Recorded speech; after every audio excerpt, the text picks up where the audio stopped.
예, 안녕하십니까. 강북청소년 원장 박준호입니다. 만나서 반갑습니다. 예, 오늘 재수반 설명회 이제 다 참여하러 오셨는데요. 오늘 아침에 오면서 보니까 안개가 무척 많이 꼈더라고요. 근데 지금 여기 계신 분들도 좀 그런 마음 아니실까 좀 싶고요. 앞으로 어떻게 하는 것이 좋은 선택일까에 대해서 고민들이 많으실 거라 생각을 하는데, 오늘 설명회가 그 안개를 헤쳐나가 쓰는 헤드라이트처럼 좋은, 좀 앞에 알림을 그리고 좋은 길을 좀 보여줄 수 있는 그런 설명회가 되기를 좀 기대합니다. 그리고 오늘 저희가 준비한 자료들이 좀 많이 있으니까 좀 집중해서 보시면 도움이 많이 되실 거라 생각합니다. 마이크가 좀 울리네요. 좀 조정 좀 해주시죠. 송환 선생님 좀 오시라고 해서 마이크 좀 조정 좀 해주시라고. 많이 울리네요. 예. 오늘 재수 성능 전략 설명회는 1시간 반 정도 생각하시면 될 것 같습니다. 1시간 반 정도 저희 학원의 프로그램에 대해서, 그리고 또 저희 학원에서 재수한 친구들의 이야기들 뭐 그런 것들 같이 하면서 앞으로 1년 동안 무엇을 할지, 어떤 걸 할지를 같이 좀 생각해 보는 시간을 갖도록 하겠습니다. 먼저 전년도, 그러니까 지금 여기 계신 분들이 봤던 수능에 대해서 잠깐 얘기를 하고, 그 다음에 그것과 함께 또 내년도에, 그러니까 내년에 이제 올해가 됐죠. 올해 무엇이 바뀌는지 또는 바뀌지 않는지에 대해서 얘기를 하려고 합니다. 사실은 올해 입시는 바뀌는 게 없습니다. 우리 학생들 입장에서는. 학생들 입장에서는 서울대에 가는 친구들한테 과탐2를 안 한다. 너 된다. 이게 하나 바뀌는 거고요. 그리고 나머지 수시적, 정시적 조건에서 거의 바뀌는 게 없습니다. 그러니까 예를 들어서 첫 번째 가장 중요한 게 어떤 전형이 가장 유리할까, 이런 고민들 많이 하시잖아요. 그래서 고등학교 때까지만 해도 대부분의 학교에서 또는 선생님들이 우리 아이들은 수시로 가야 됩니다라는 부모님들한테 말씀을 많이 드린 걸로 알고 있습니다. 그러니까 수시 전형에 대해서 관심들이 많으셨을 거고요. 이제 재수하시면서 제일 큰 관심이 어디죠? 재수하시면서 아무래도 정시에 관심이 많으시겠죠. 정시 전형. 그래서 어떤 전형이 더 유리할까? 사실은 뭐 지금 상황에서 결정되어 있는 것들은 전년하고 동일합니다. 사실은 이건 작년하고 큰 차이 없이 정시 수능, 우리 수능 전형이라는 게 정시 전형이에요. 정시 전형은 몇 퍼센트 뽑는다고 알려져 있어요. 들으시지 않았어요? 정시로 수시대 정시대 비율 몇 대 몇이다?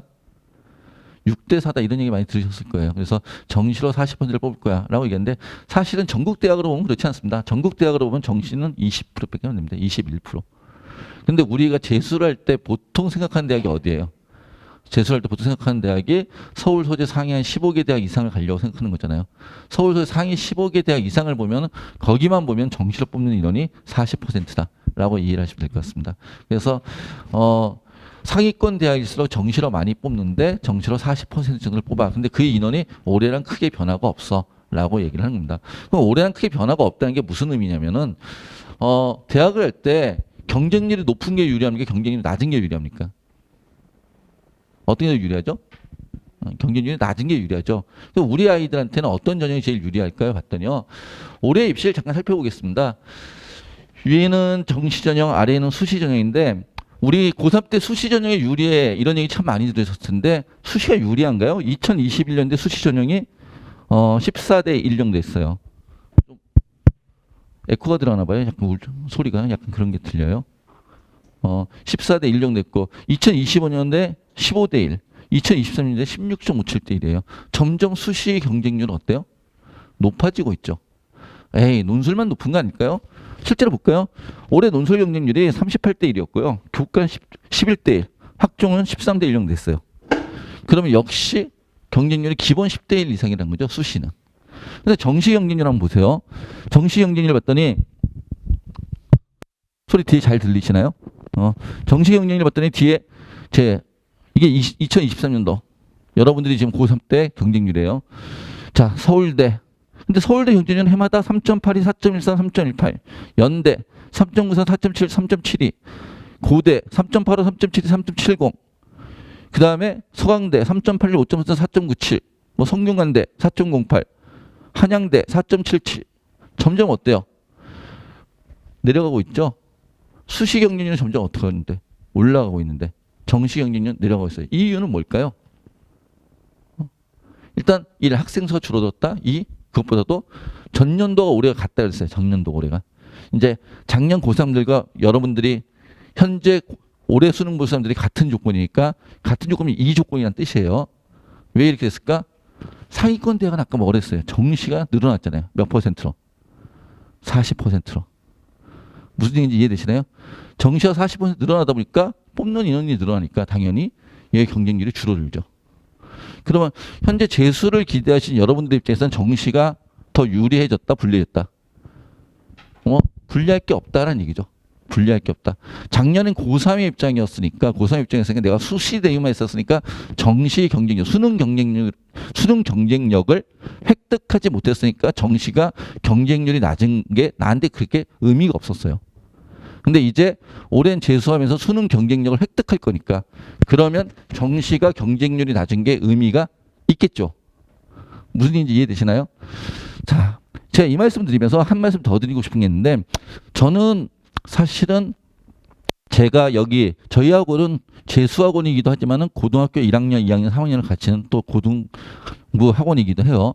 그래서 고1, 고2 부모님들이 오시면 제가 제일 많이 드리는 말씀이 학생들 공부시켜라. 수시로 대학 보내는 게 유리하다고 학교 선생님이 자꾸 말씀하시는데 어떻게 경쟁률이 높은 게 유리하냐? 수시 경쟁률은 기본이 15대 1인데 그리고 낮아도 학종 보통 수시를 교과학종이라고 얘기하니까 교과를 학종을 해도 10대 1이 넘는데 정시 경쟁률은 3대 1에서 높아봤자 5대 1인데 여기 7대 1, 8대 1이 껴있죠. 8대 1이 뭐죠? 중앙대죠. 7대 1이 뭐죠? 건대죠. 자, 중앙대와 건대가 경쟁률이 높은 이유가 뭘까요? 이제 올해 원서 써보셨으니까 알 거예요. 왜 그러죠? 중앙대와 건대가 가나 다군 중 어디 있어요? 다군에 있죠. 다군에 중앙대보다 위에 있는 대학이 있어요? 없어요? 없어요. 몇 개 의대 빼고는 중앙대보다 위에 있는 대학이에요. 그러니까 서, 연, 고, 서, 성, 한을 가, 나군에 쓰는 애들이 다 다군을 써요. 무슨 얘기인지 이해돼요? 그럼 걔네들 쓸 때가 다군에 다 몇 밖에 없어요. 중앙대밖에 없어요. 그래서 중앙대는 우리 농담 하는 게 중앙대에서 제일 높은 과, 경영학과 같은 게 다군에 있으면 10바퀴를 돈다고 얘기하잖아요. 그래서 한 4배수, 5배수가 되면 합격권이네 뭐 이런 얘기를 안정권이냐 이런 얘기를 하는 거예요. 이해되세요? 다른 데하고 달리. 그러니까 다군에 있었기 때문에 건대도 가나 다군에 다 있지만 특히 다군에 있는 대학이죠. 그러니까 다군에 있는 대학들은 경쟁률이 높아 보여요. 근데 그냥 가나군에만 있는 대학들은 경쟁률이 높아봤자 그냥 5대 1이잖아요. 보통은 3대 1에서 5대 1 사이란 말이에요. 이해돼요? 그럼 경쟁률이 낮은 게 유리해요? 경쟁률이 높은 게 유리해요? 아까 처음에 했던 질문 다시 한번 돌리면 어떻게 되는 거예요? 경쟁률이 낮은 게 유리하잖아요. 맞죠? 경쟁률이 낮은 게 유리하니까 이미 우리는 지나간 거니까 이제 와서 내가 왜 지금까지 수시만 대비했을까? 이런 얘기는 굳이 할 필요가 없는 얘기이긴 하지만 혹시나 동생이 있으시다면 제가 드리는 말씀은 동생이 있으시다면 그래서 지금 현재 곧 뭐 중3이고 고1이고 고2고 하여튼 앞으로 대학을 가야 되는 동생이 있다면 뭐 시켜라? 공부시키셔라. 정시 준비시켜라. 수능 준비시켜라. 라는 말씀 꼭 좀 드리고 싶어요. 왜? 그게 경쟁률이 더 낮으니까. 무슨 얘기인지 이해되시나요? 예, 수시 경쟁률보다 훨씬 더 낮은데 경쟁이 낮은 게 유리하잖아요. 그래서 공부시키시길 바라고요. 그리고 현재 여기 와 계신 분들은 당연히 뭐 하면 돼요? 공부하면 되죠, 이제. 이제 할 게 공부밖에 없으니까. 물론 이렇게 말씀을 드렸다 해서 저희가 수시를 신경 안 쓰는 학원이 아닙니다. 저희는 재수생 아이들도 다 수시를 검토하고 수시 원서를 다 씁니다. 그게 교과가 되든 학종이든 논술이든. 근데 저희가 수시를 쓰는 방법은 우리 아이들이 여기 계신 분들이 이제 저희 학원에 입학을 하잖아요. 그럼 3월 달에 3월 말 정도 돼가지고 저희가 학교 생활 기록부 2라고 돼 있죠. 학생부 2를 다 거둘 겁니다. 집에서 다 보내주세요. 요즘 동사무소에서 떼일 수도 있으니까 동사무소로 안 하죠. 주민자치센터에서도 발급받을 수 있으니까 심지어는 지하철역에서도 발급을 해주더라고요. 무인 발급기에서 발급할 수 있으니까 다 발급받아 오세요라고 제가 말씀드릴 겁니다.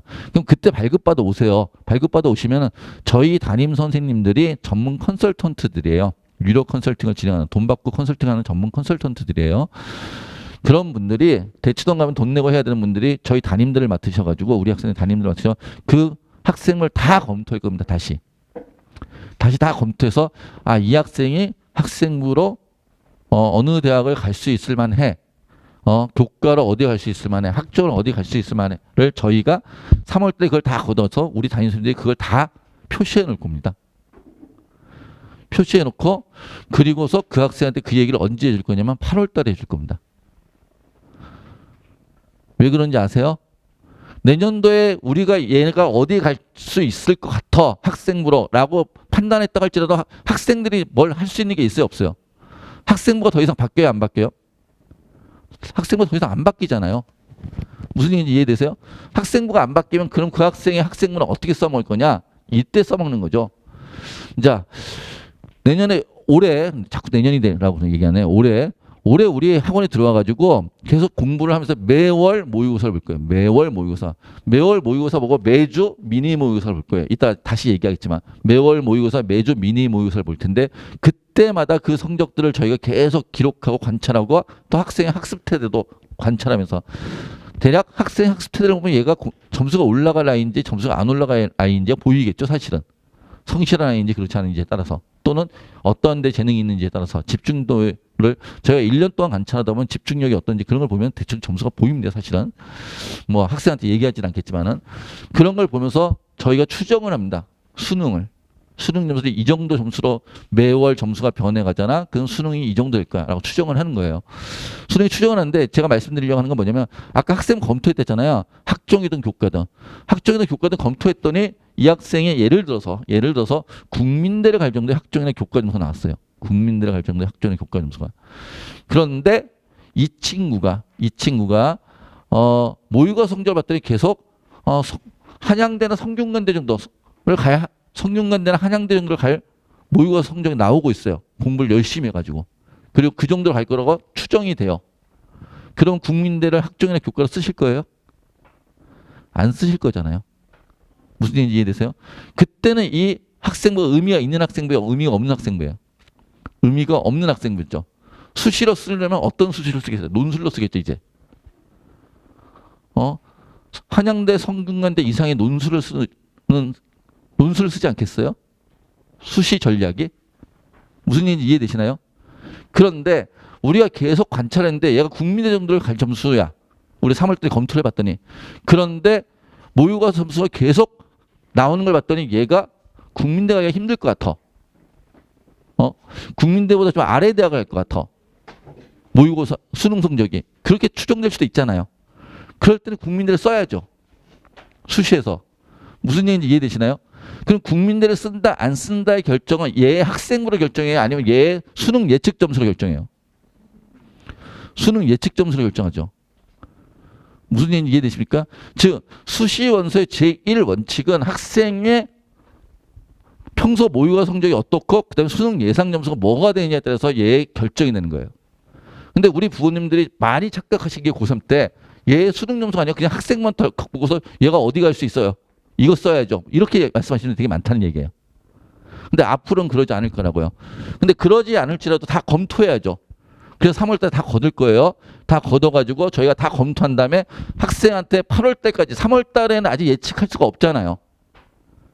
3월 달은 예측할 수 없으니까 3월, 4월, 5월, 6월, 7월, 8월, 9월 모평까지 보면은 9월 모평이 9월 1일인가 그 근처에 있을 테니까 거기까지 보면 이 학생이 학생부로 써야 될 학생인지 말아야 될 학생인지가 결정이 나겠죠.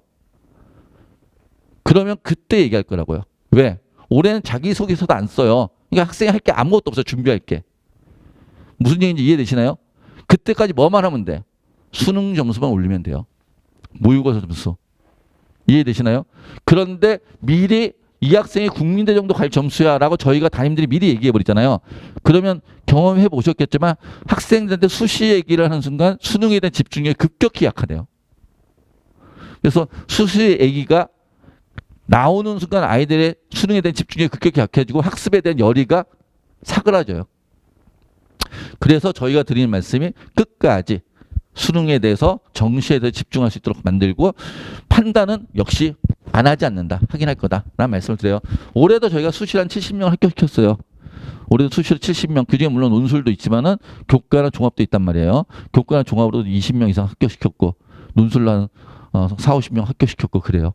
자, 그러니까 그런 것들을 다 저희 감안해서 할 거예요. 그럼에도 불구하고 수시 경쟁률은 경쟁력 이게 수도권 37개 학교예요. 수도권 37개 학교를 조사했더니 수시 경쟁률은 해마다 높아지고 있고 15대 1 이상이다. 근데 정시 경쟁률은 3대 1에서 5대 1 사이이다. 그럼 우리는 경쟁률이 낮은 게 더 유리하됐으니까 경쟁률이 낮은 거 집중해야죠. 그러지 않나요? 기본 학습 전략이? 그래서 수능을 할 것이다. 라고 얘기를 하는 거고, 그 수능을 하는 데 있어가지고 재수생들이 현재 고3보다 훨씬 더 유리하겠죠. 왜? 우리는 수능만 집중할 수 있으니까. 공부만 할 수 있으니까. 딴 건 안 해도 되니까. 그게 어떻게 보여지냐면 이런 데서 볼 수 있어요. 자, 수능 국어 분석한 거예요. 여러분들이 전년도에 봤던 거예요. 여기 빨간 막대기가 등급 컷이에요. 1등급, 2등급, 3등급 컷. 자, 봤더니 다 앞에 몰려 있죠. 점수 분포가. 그러지 않나요? 점수 분포 앞에 몰려 있잖아요. 근데 여러분들 1년 후배 볼게요. 1년 후배. 지금 고등학교 2학년, 이제 고3 된 애들. 이게 고3 때 6월달 평균, 6월달 분석이에요. 어때요? 애들이 앞에 별로 없잖아요. 무슨 얘기인지 이해되시나요? 앞에 별로 없어요. 그냥 추도도 평평하게 있어요. 라는 얘기는 얘네들은 고3, 여러분들이 고3 마칠 때 수능에만 집중한 여러분들은 또 재수생들은 수능에 집중하니까 앞에 몰려 있을 수 있단 말이에요. 그만큼 정시 경쟁률이 높아진다는 얘기예요. 근데 현재 고2 애들은 지금 이래요. 고2 애들 이런 이유는 두 가지가 있는데 하여튼 이래요. 그리고 얘네들은 고3이 돼서도 뭐 해야 되니까 학교 생활을 해야 되잖아요. 그러지 않나요? 그러니 수능 집중력이 재수생보다는 당연히 떨어지겠죠. 그래서 정시가 경쟁률이 낮은 게 여러분들한테는 많은 기회가 될 것이다 라는 말씀을 드리는 거예요. 그 다음에 하나 더 그냥 드린 말씀, 아까 했던 얘기 중에서 저 표에서 제가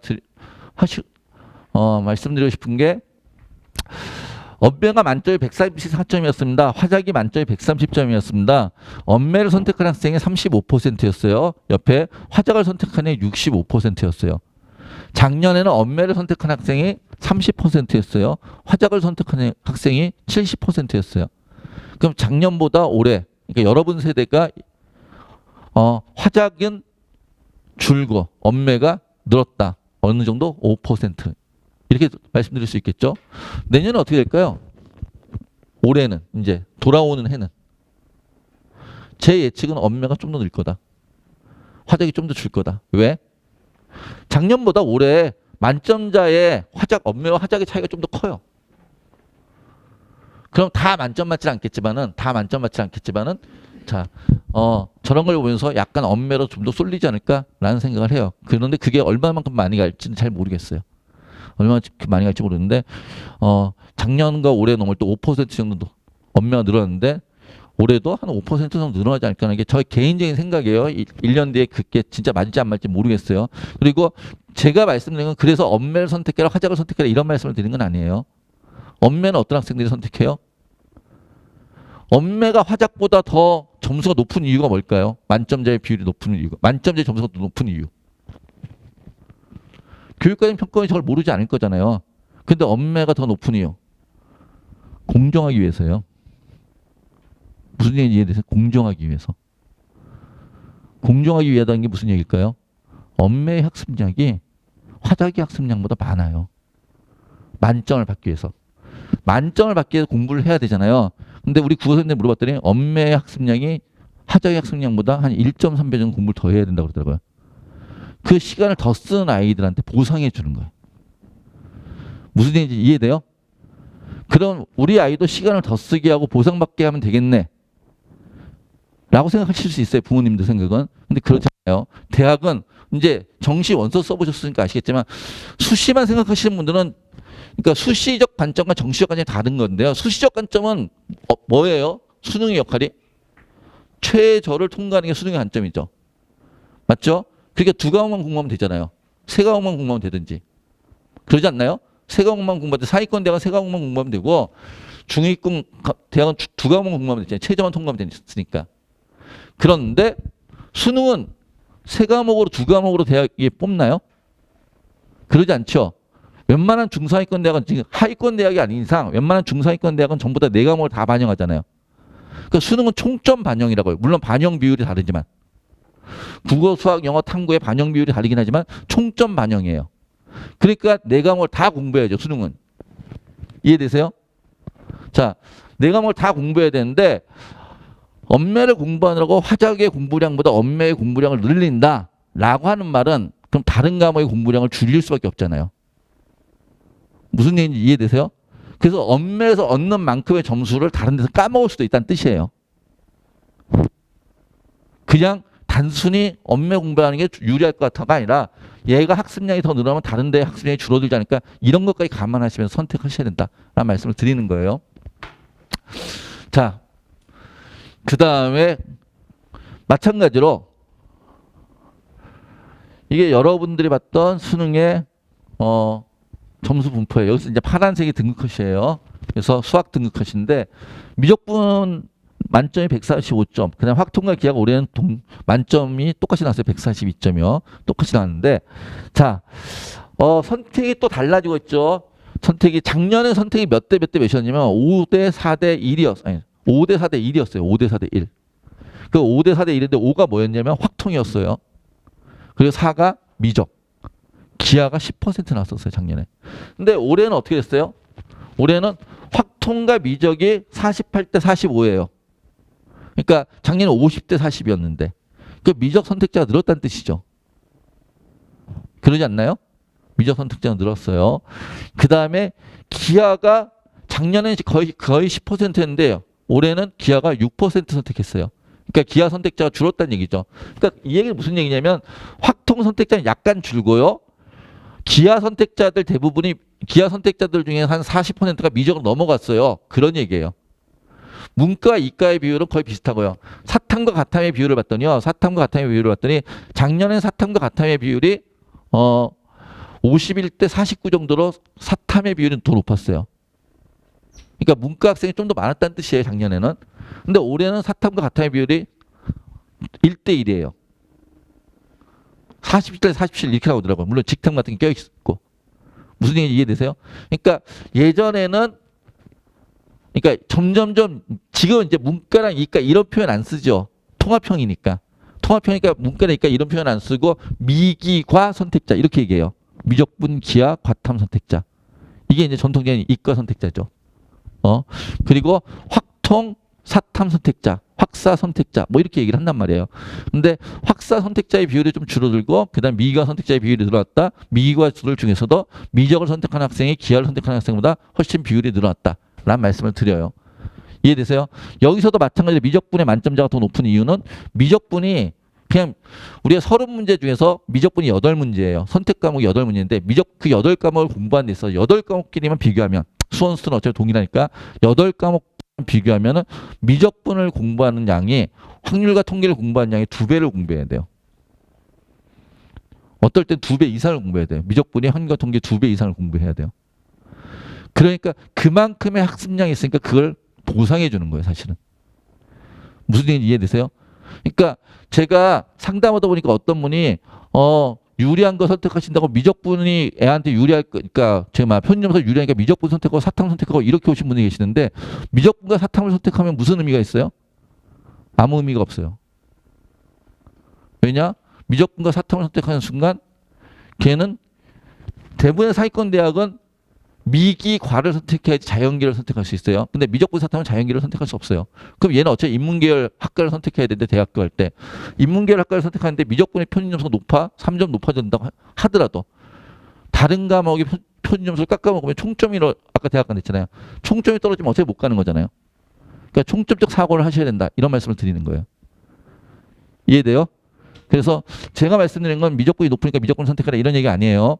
그러니까 제가 계속 드리는 말씀은 총점적 사고를 하십시오 라고 하는 거예요. 근데 올해 추이는 제가 올해 조기 선발반 오는 친구들을 봤더니 조기 선발반 저희 학원은 지금 한 200명 정도 다니고 있는데 조기 선발반 학생들 오는 1월달 지금 1월반을 얘기하는 거예요. 1월반을 다니는 학생이 한 200명 정도 있는데 1월반 학생들을 봤더니 그 학생들이 선택이 올해는 기하가 거의 없더라고요. 작년에 비해서. 여기 계신 분들은 어떤지 모르겠어요. 기하가 거의 없더라. 그러니까 기하가 거의 없다는 얘기는 기하도 학습량이 만만치 않거든요. 확통에 비해서 기하도 학습량이 만만치 않아요. 만만치 않은데 기하가 선택자가 작잖아요. 선택자가 작으니까 선택자가 작을 때 항상 우리가 걱정하는 게 있어요. 표준 점수에서 불리하지 않을까? 그러니까 점수의 변동성이 크지 않을까? 우리가 사탐에서 과탐에서 경제 그러니까 사탐의 경제를 많은 학생들이 기피하고 그다음에 과탐에 있어서도 물투나 화투를 기피하는 이유가 있죠. 이유가 뭐죠? 선택자가 적은 거예요. 선택자가 적으면 점수의 변동폭이 큰 거예요. 여기 아버님들 주식 하시는 분들 혹시 계시면 주식할 때 거래량이 적으면 조금만 누가 매도를 하든 매수를 하든 가격 변동폭이 팍 하고 올라가고 내려가고 그러시잖아요. 마찬가지로 마찬가지로 선택자가 적으면 그런 부담이 있다는 뜻이죠. 그래서 올해 같은 경우 전년도부터 기아에서 그런 부담이 좀 생길 수도 있겠다.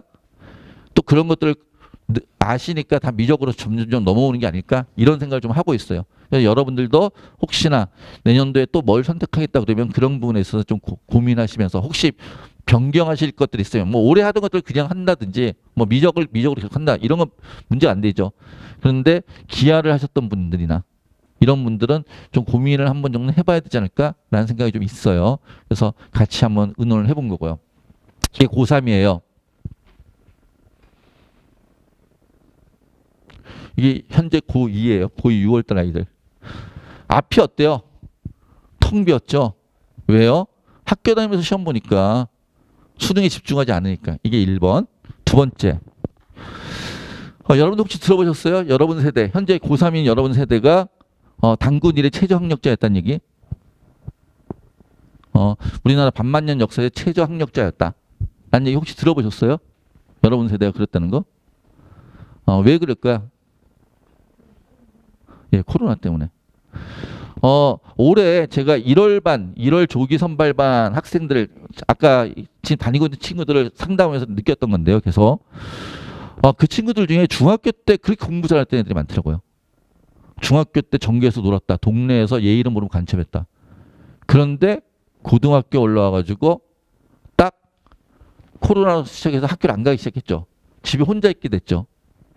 집에 혼자 있게 되면서 그때부터 공부를 안 해가지고 그때부터 그냥 흐름을 놓친 거예요. 그러니까 한두 달 안 하다 보니까 그냥 공부 안 하는 습관이 붙어가지고 완전히 망가져서 오는 친구들. 그러니까 예전엔 그런 친구들 못 봤어요. 사실 재수반 있으면서. 중학교 때 잘했던 애들은 고등학교 때 웬만큼 그러니까 고등학교 때 좀 떨어졌다 하더라도 그냥 웬만큼 어느 정도 갔어요. 중학교 때 베이스가 있는 애들은. 근데 올해는 중학교 때 잘했었는데 고3 때 고1 때 코로나 때문에 집에 있다가 흐름을 놓쳐가지고 완전히 망가져서 오는 친구들이 가끔 있더라고요. 자, 여기 계신 분들은 어떤지 모르겠는데 그런 이유, 즉 코로나 세대 때이기 때문에 우리 고등학교 1학년 때 뭐 기억하시겠지만 은행사거리에 확진자 한 명만 나와도 은행사에 사람이 없었어요. 이 큰 건물에 학원, 우리 학원도 아니고 다른 학원에 이 큰 건물에 다른 학원에 확진자 나왔다는 말 나오는 순간 우리 학원까지 다 문을 닫았어요. 기억나시죠? 지금은 뭐 코로나니 뭐니 신경도 안 쓰고 있지만 사실은. 그러다 보니까 그때 정상적으로 공부하지 않았던 친구들이기에 우리 친구들이 방군 일의 최저 학력자라는 얘기를 들어요. 사실은. 공부를 제일 안 했던 학력자. 그래서 사실은 여러분들 1년 선배들이 여러분들을 만만하게 보고서 재수를 많이 했죠. 재수생이 14만 명이 들어왔었으니까. 여러분들 1년 선배들이 그러니까 고3들이 작년도에 고3들이 31만 명 시험 봤어요. 근데 재수생하고 검정수생, 재수생만 있는 건 아니죠. 검정수생까지 포함해서 14만 명이 시험 봤어요. 지금까지 최다예요. 최근 10년 사이에 14만 명이 시험 본 건. 만만해 보인 거죠, 사실은. 근데 올해 고3들은 어때요? 이제 고3이 되는 애들은 다시 그 친구들한테 단군일의 최저 학력자라는 칭호가 붙을 거예요. 이러니까. 왜? 걔네들 언제부터 공부를 안 했으니까? 중3 때부터 공부를 안 했으니까. 여러분들 중에 제가 특목고나 자사고 들어가는 애들한테 공부를 언제 제일 열심히 했어 몇 번 물어봤었어요, 예전에. 특목고나 자사고 들어가는 친구들한테 공부를 언제 제일 열심히 했었는지 물어보면 걔네들 한결같이 얘기하는 게 중3 때예요. 고등학교 때 공부 열심히 했다는 얘기를 별로 안 해요. 중3 때 특목고 입시 준비하면서 자사고 입시 준비하면서 과중반 입시 준비하면서 그때 공부 되게 많이 했대요. 대치동 아이들 특히 그런 얘기 많이 해요. 그런데 고등학교 들어와서는 뭐 그냥 기숙사 학교니까 대부분 자사고나 특목고가 재미있게 놀다 왔어요. 뭐 이런 애들 많이 있어요. 물론 그 중에 열심히 하는 친구들도 있겠지만. 그런데 여러분 세대는 그래도 중3 때까지 공부를 열심히 했어요. 중3 때 왜 중요하냐? 그때가 기본이거든요. 그때가 학습의 가장 베이스가 되는 계산 능력이라든지 수학에서 계산 능력, 다른 데서도 학습의 기본이 된 걸 깔아준 시기예요. 근데 그때 학습을 제대로 못하잖아요. 그럼 기본이 없기 때문에 주춧돌 없이 집을 짓는 거나 마찬가지예요. 툭 하면 무너질 수 있는 구멍이 너무 많은 거예요. 지금 고3 아이들이 이제 그런 시기예요. 그래서 대치동에서 수업하는 단과 선생님들하고 제가 만날 일이 좀 있어가지고 자주 만나서 얘기해 보면은 그분들이 하시는 말씀이 그래요. 여러분 세대가 정말로 수업하기 힘들었다고. 애들이 너무 공부를 안 하고 올라와서 코로나 때문에. 그런데 지금 애들 만나보니까 이번 겨울방학 때 지금 고3 아이들 보니까 여러분들이 뛰어난 세대였다고. 지금 고3 애들은 정말 처참하다고. 이런 표현을 써요. 자, 대학 입시는 절대평가예요, 상대평가예요? 상대평가잖아요. 대학 입시는 등수로 가는 거예요. 몇 명까지 뽑으면 얘가 10명을 정원이 10명이면 10등까지 뽑는 상대평가에 몇 점 이상이 들어가는 데가 아니라. 무슨 얘기인지 이해되세요? 여러분들한테는 좋은 얘기예요. 상대평가니까. 왜? 나의 경쟁자들이 약하다고 그러는 거니까. 그래서 이번 기회에 제대로 잘 준비하시면은 올해에는 더 좋은 결과를 얻을 수 있다라는 얘기를 희망 섞어서 얘기를 하는 거예요, 사실은. 자, 여러분들이 평균 수명 몇 살까지 산대요? 여러분들의 평균 수명은 보니까 100살이래요. 지금 20살짜리들 평균 수명 100살. 지금 20살 평균 수명 100살이니까 저는 평균 수명이 제가 20살 때 제 평균 수명을 봤더니 저는 83세? 뭐 이렇게 나오더라고요. 근데 여러분들은 100살이니까 앞으로 80년이 남았어요. 그러면 이제 올 1년간 잘 하셔가지고 앞으로 80년을 바꿀 수 있죠. 다 아실 거예요. 저는 이런 사회가 되게 싫은데 대한민국이 학력사회란 말 되게 많이 하잖아요. 학력사회란 말을 되게 많이 하는 게 우리 부모님 세대는 고등학교 졸업이 저의 부모님 세대예요. 저의 부모님. 그러니까 여러분들한테는 지금 20살짜리들한테는 할아버지 세대죠. 저의 부모님 세대는 어느 고등학교 나온 걸 되게 많이 따지시고 고등학교 친구가 제일 소중하다는 말씀을 많이 하세요.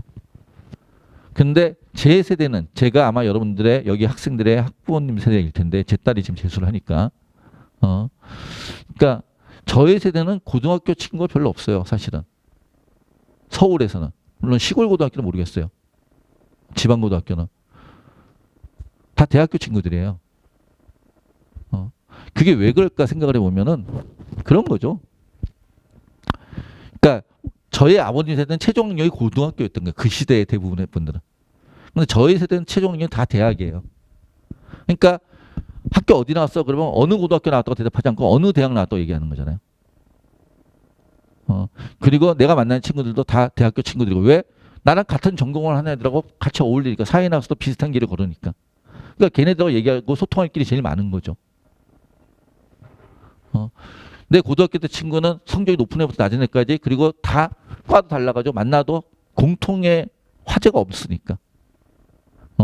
고등학교 때 추억팔이도 몇 분하고 끝나는 거지 그걸 계속 할 수는 없으니까. 그렇다는 거예요. 그래서 여러분들한테 앞으로 남을 80년 동안 누군가 여러분한테 어느 학교 나왔어라고 물어볼 땐 그건 대학일 거예요. 그리고 여러분들이 만날 사람들도 그런 사람들일 거예요. 그렇기 때문에 올 1년이 소중한 거예요. 중요한 거고. 그래서 그 1년을 그런데 이런 경쟁자들로 해서 이길 수 있잖아요. 잘 해보시라고요. 그럼 그러기 위해서 우리는 무엇을 준비했는지 강북 청소년이 준비한 걸 제가 말씀드릴게요. 강북 청소년학원에 제가 계속 얘기하는 게 저희 홈페이지에 100% 개인 맞춤 학습 프로그램이에요. 개인 맞춤. 개인 맞춤이라는 게 뭐냐를 말씀드릴게요. 저희는 재수학원이 있지만 보통의 재수학원과 많이 달라요. 정말로 많이 달라요. 보통의 재수학원과. 이 근처에 재수학원이 몇 개 있죠? 제가 남의 학원 이름을 얘기하기 좀 뭐하니까 하여튼 몇 개 없어요. 근데 그런 재수학원과 많이 다릅니다. 저희 시스템이. 그럼 뭐가 다르냐? 일단 얘기할게요. 보통의 재수학원은 고등학교처럼 반별로 수업을 해요. 반별로. 반편성을 해요. 반편성을. 그래서 얘네들이 전부 다 3등급 반이에요. 국수형 평균으로 반편성하니까. 다 3등급 반. 그럼 A랑 B랑 C랑 D랑 E가 같은 반에 수업을 듣는 거예요. 이해돼요? 그러니까 이게 저희의 4년 전 모습이에요. 저희 학원의 4년 전 모습. 그러니까 남의 학원 얘기하지 않을게요. 우리 학원 얘기할게요. 우리 학원 4년 전 모습이 이랬어요. A, B, C, D가 전부 다 같은 반에 수업을 듣는 거예요. 자, 같은 반에 수업 듣는데 다 평균 3등급으로 반 배정을 했으니까 A라는 학생이 국어는 1등급이고 수학은 5등급이에요. 그럼 저 학생하고 저 B라는 학생은 국어가 3등급, 수학이 1등급인데 수학을 A 학생과 B 학생이 수학 수업을 같이 듣는 게 말이 돼요, 안 돼요? 말이 안 될 거 아니에요. 얘 평균 3등급 반이니까 3등급 반이라고 수업을 할 거 아닙니까? 그러면 A는 너무 어렵고 B는 너무 쉽고 둘 다 불만이겠죠. 그게 지금 친구들이 여기 있는 우리 학생들이 재수학원을 다니지 않겠어. 독학재수학원 갈래. 이런 얘기들 엄마들한테 한 학생들이 있죠. 하는 이유예요, 사실은. 왜? 나하고 맞지 않는 수업을 하는데 내가 거기 왜 앉아 있어?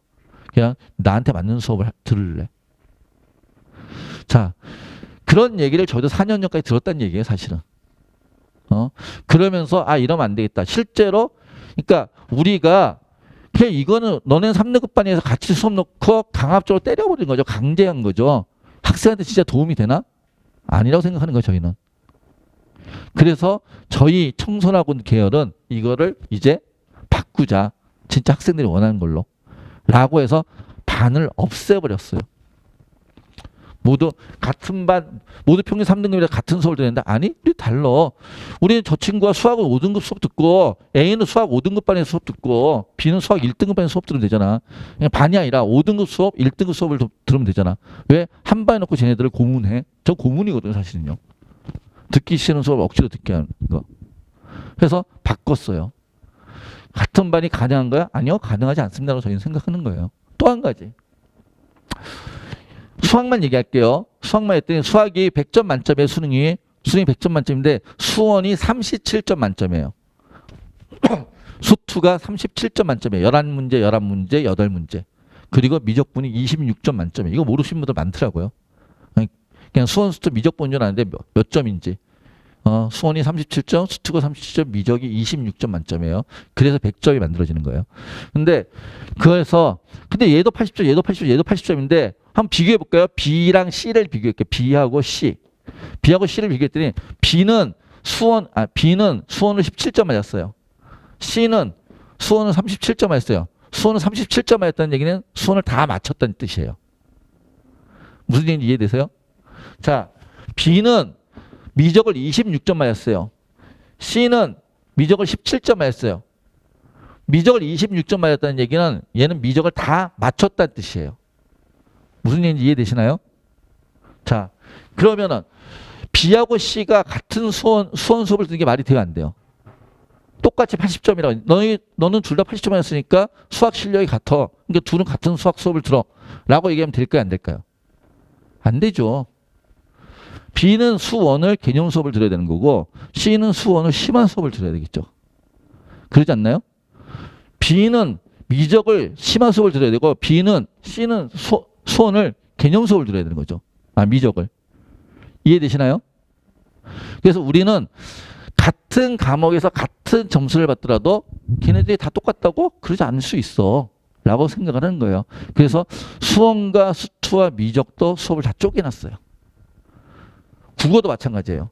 국어도 국어 점수가 80점이라고 80점짜리 수업이 아니라 문학도 현대문학과 고전문학으로.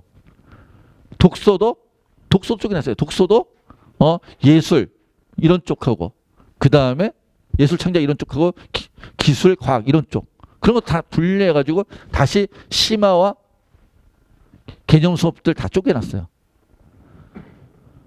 왜? 학생들이 문학은 잘하는 독서를 못할 수도 있고 거꾸로 문학을 못하고 독서를 잘할 수도 있으니까.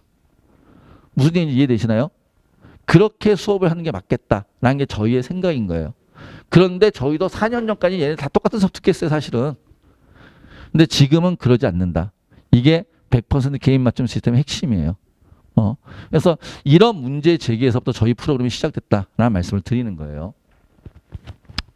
자, 그래 강북청소학원에 100% 개인 맞춤 학습 프로그램은 그럼 어떤 거냐? 처음 개인별 학습 전략을 수립하고요. 가장 효율적인. 그 다음에 개인별 학습 전략을 수립한 다음에 학생 한 명 한 명에 맞춰서 나만의 시간표, 학생 한 명 한 명에 맞춰서 개인별 시간표를 만들어주고요. 그리고 그 개인별 시간표에 진행된 수업들을 다시 학습 관리하고요. 그리고 학습 관리만 해서 되는 게 아니라 점수가 올라가려면 사람이 바뀌어야 돼요. 사람이 바뀌려면 생활도 바뀌어야겠죠. 생활 관리도 철저히 하고. 그리고 나중에 수능이 결과가 나오면은 점수가 나오면은 맞춰서 1대1로 또 진학까지, 진학 컨설팅까지 진행해서 대학을 보내는 것까지 하는 게 이런 것들을 반별로 집단적으로 한 게 아니라 전부 다 개인별로 맞춤 시스템에 의해서 진행하는 것들이 저희가 얘기하는 100% 개인 맞춤형 학습 프로그램이에요. 그럼 구체적으로 어떻게 진행하는지 하나하나 말씀을 드릴게요. 저희하고는 1년을 총 5개의 시즌으로 진행해요. 프리 시즌, 시즌 1, 시즌 2, 시즌 3, 시즌 4 이게 5개의 시즌. 그리고 포스트 시즌, 포스트 수능이라고 얘기하는 건 뭐냐면 수능을 마치고 그 다음 수능을 마치고 그 다음에 가채점 상담, 그 다음에 대학별 입시, 대학별 고사 준비, 그리고 정시 컨설팅까지를 학원에 다 해서 대학을 갈 때까지를 책임지는 게 저희 학원이 하는 일이고요. 자, 프리 시즌은 지금 1월 4일부터 시작했어요. 1월 4일부터 오늘이 며칠이죠? 1월 14일. 이제 열흘 지났어요. 열흘 지났고 아직 5주 남았어요. 아직 5주 동안 진행해서 2월 19일까지 진행할 거예요. 1월 시작반. 자, 그 1월 시작반에 아까 말씀드린 200명의 학생이 와 있다는 거예요. 그 다음에 지금 시즌 1, 시즌 2, 시즌 3, 시즌 4 이거는 시즌 1은 이제 2월 20일부터 시작하는 거고 그래서 여기에 10주, 8주, 11주, 10주 이렇게 진행이 될 거예요. 자, 이렇게 해서 1년 5번으로 나눠서 진행을 해요. 5번으로 나눠서 진행하는 이유는 뭐냐? 예전엔 저희가 학기제로 했어요. 1학기, 2학기. 1학기, 2학기 학기제니까 학기제로 하면 1학기가 4, 5개월 되고 2학기 4, 5개월 돼요. 한 학기에 4, 5개월씩 진행하다 보니까 무슨 문제가 발생하냐면 학기 말로 가면 수업이 루즈해지고 학생들의 집중력이 많이 떨어져요. 그리고 무엇보다 중요한 게 학생들이 여기서 공부하다 보면 실제 성적들이 많이 올라가거든요. 실력이 향상이 돼요. 그럼 그 실력이 향상된 걸 반영해서 학습 계획이나 수업 시간표가 변경이 돼야 되는데 저희 변경을 못 하더라고요. 무슨 얘기인지 이해되시나요? 1년에 한 학기 전에 한 번밖에 못 바꾸잖아요. 그래서 그런 것들을 우리 학생들의 실력 향상을 반영하여 학습 계획이나 수업 시간표를 기민하게 능동적으로 우리가 조정할 수 있게 하자. 이게 학기제 취지, 시즌제 취지예요. 그럼 1년에 몇 번 바뀐다? 5번 바뀐다. 5번 반복한다. 아까 기간이 8주에서 10주 정도 사이라고 했어요. 8주에 10주가 뭐냐면 대치동의 단과 강사들 커리큘럼 있죠. 한 컬리 돌리는 게 8주에 10주예요. 그 정도 속도감으로 간다. 라고 이해하시면 돼요. 그래서 5번 반복할 거야, 5번 변주할 거야. 이런 말씀 드리니까 어떤 분이 이러시더라고요. 그럼 이때 했던 거 똑같은 거 이때 또 하나요? 아, 우리가 바본가요? 똑같은 수업을 하겠습니까? 이때 했던 것보다 좀 더 심화하고 학생의 발전을 감안해서 새로운 수업들을 계속 개강하죠. 강좌를 개설하죠. 무슨 얘기인지 이해되시나요? 그래서 점점점 학생의 수준을 높여가는 수업들을 진행할 것이다. 라고 얘기를 하는 거예요. 그리고 지금 조기 선발반은 그런 프리시즌 개념 수업만 하나요? 아니요, 그러지 않아요. 저희 개념 수업만 하잖아요. 모든 시즌에 수업들이 다 개념과 실전 문제 풀이와 심화 수업이 다 있어요. 킬러 풀이가. 왜? 지금 1월 시작반에 와 있는 아이들 중에 이런 아이들이 있어요. 우리가 국어, 수학, 영어, 탐구 1, 탐구 2 해서 밑에 등급이 몇 개 나오죠? 밑에 등급이 몇 개 나와요? 5개 나오잖아요. 과목당 등급 하나씩 나올 테니까. 그러지 않습니까? 국어 등급 하나, 수학 등급 하나, 영어 등급 하나, 탐구 1 등급 하나, 탐구 2 등급 하나. 이렇게 5개 등급이 나오잖아요. 그래서 5개 등급을 보고서 우리가 세 과목 등급한 몇 이런 얘기를 하잖아요. 그러지 않나요? 세 과목 등급한 몇, 최저 조건이 세 과목 등급한 몇, 세 과목 등급한 6 이내, 7 이내 이런 얘기 했지 않습니까? 5개 중에 3개 이렇게 뽑아가지고. 자, 현재 저희 학원 1월 시작반에 다니고 있는 아이들 중에 그 5개 중에 3개가 1등급인 아이들이 몇 개 있어요? 몇 명 있어요? 5개 중에 수능 성적으로 5개 중에 3개가 1등급. 2개는 본인의 기대에 못 미쳤겠죠. 그래서 1월 반부터 다시 하고 있는 아이들이 지금 현재 존재해요. 그런 아이들한테 지금 개념 수업하겠어요, 저희가? 안 그럴 거잖아요. 무슨 얘기인지 이해되세요? 그러니까 저희는 이때부터 이때까지 시즌 4에도 개념이 부족한 친구들이 있을 수 있어요. 그래서 이때부터 이때까지 아까도 말씀드린 개념과 실전과 심화 수업과 킬러 수업이 다 있어요. 그래야지 학생들한테 맞춰서 수업들을 다 들을 수 있으니까. 뭔 얘기인지 이해되시나요? 그렇게 수업들이 진행이 될 것이다. 약간씩 변주를 주면서. 그래서 자기 실력에 따라서 또 처음에 개념 들었던 사람은 실전 듣고 심화 듣고 킬러 듣고 이렇게 변주해 갈 수 있도록 그렇게 수업들이 개설될 것이다 라는 말씀을 드리는 거예요. 자, 그럼 각 시즌마다 학생들이 어떻게 하냐면요. 저희는 받으신 자료를 보면 이런 자료들이 하나씩 껴 있을 거예요. 보시면 이런 재수 조기 선발반, 이거 1월 시작반 강좌 안내서라고 하는 건데, 재수 조기 선발반 1월 시작반 강좌 안내서라는 건데, 한번 보시면요. 지금 여기 계신 분들은 아까 시즌 1을 대비하고 오시는, 그러니까 2월 정규반을 생각하고 오시는 분들이 많을 텐데, 2월 정규반 거는 지금 이게 1월 30일 날 나올 거예요. 1월 30일 날. 그래서 아직 지금 선생님들하고 협의 중이어가지고 아직 안 돼 있어가지고 제가 지금 현재 진행되고 있는 걸 보여드리는 거예요. 1월 시작반이라고 하는 거.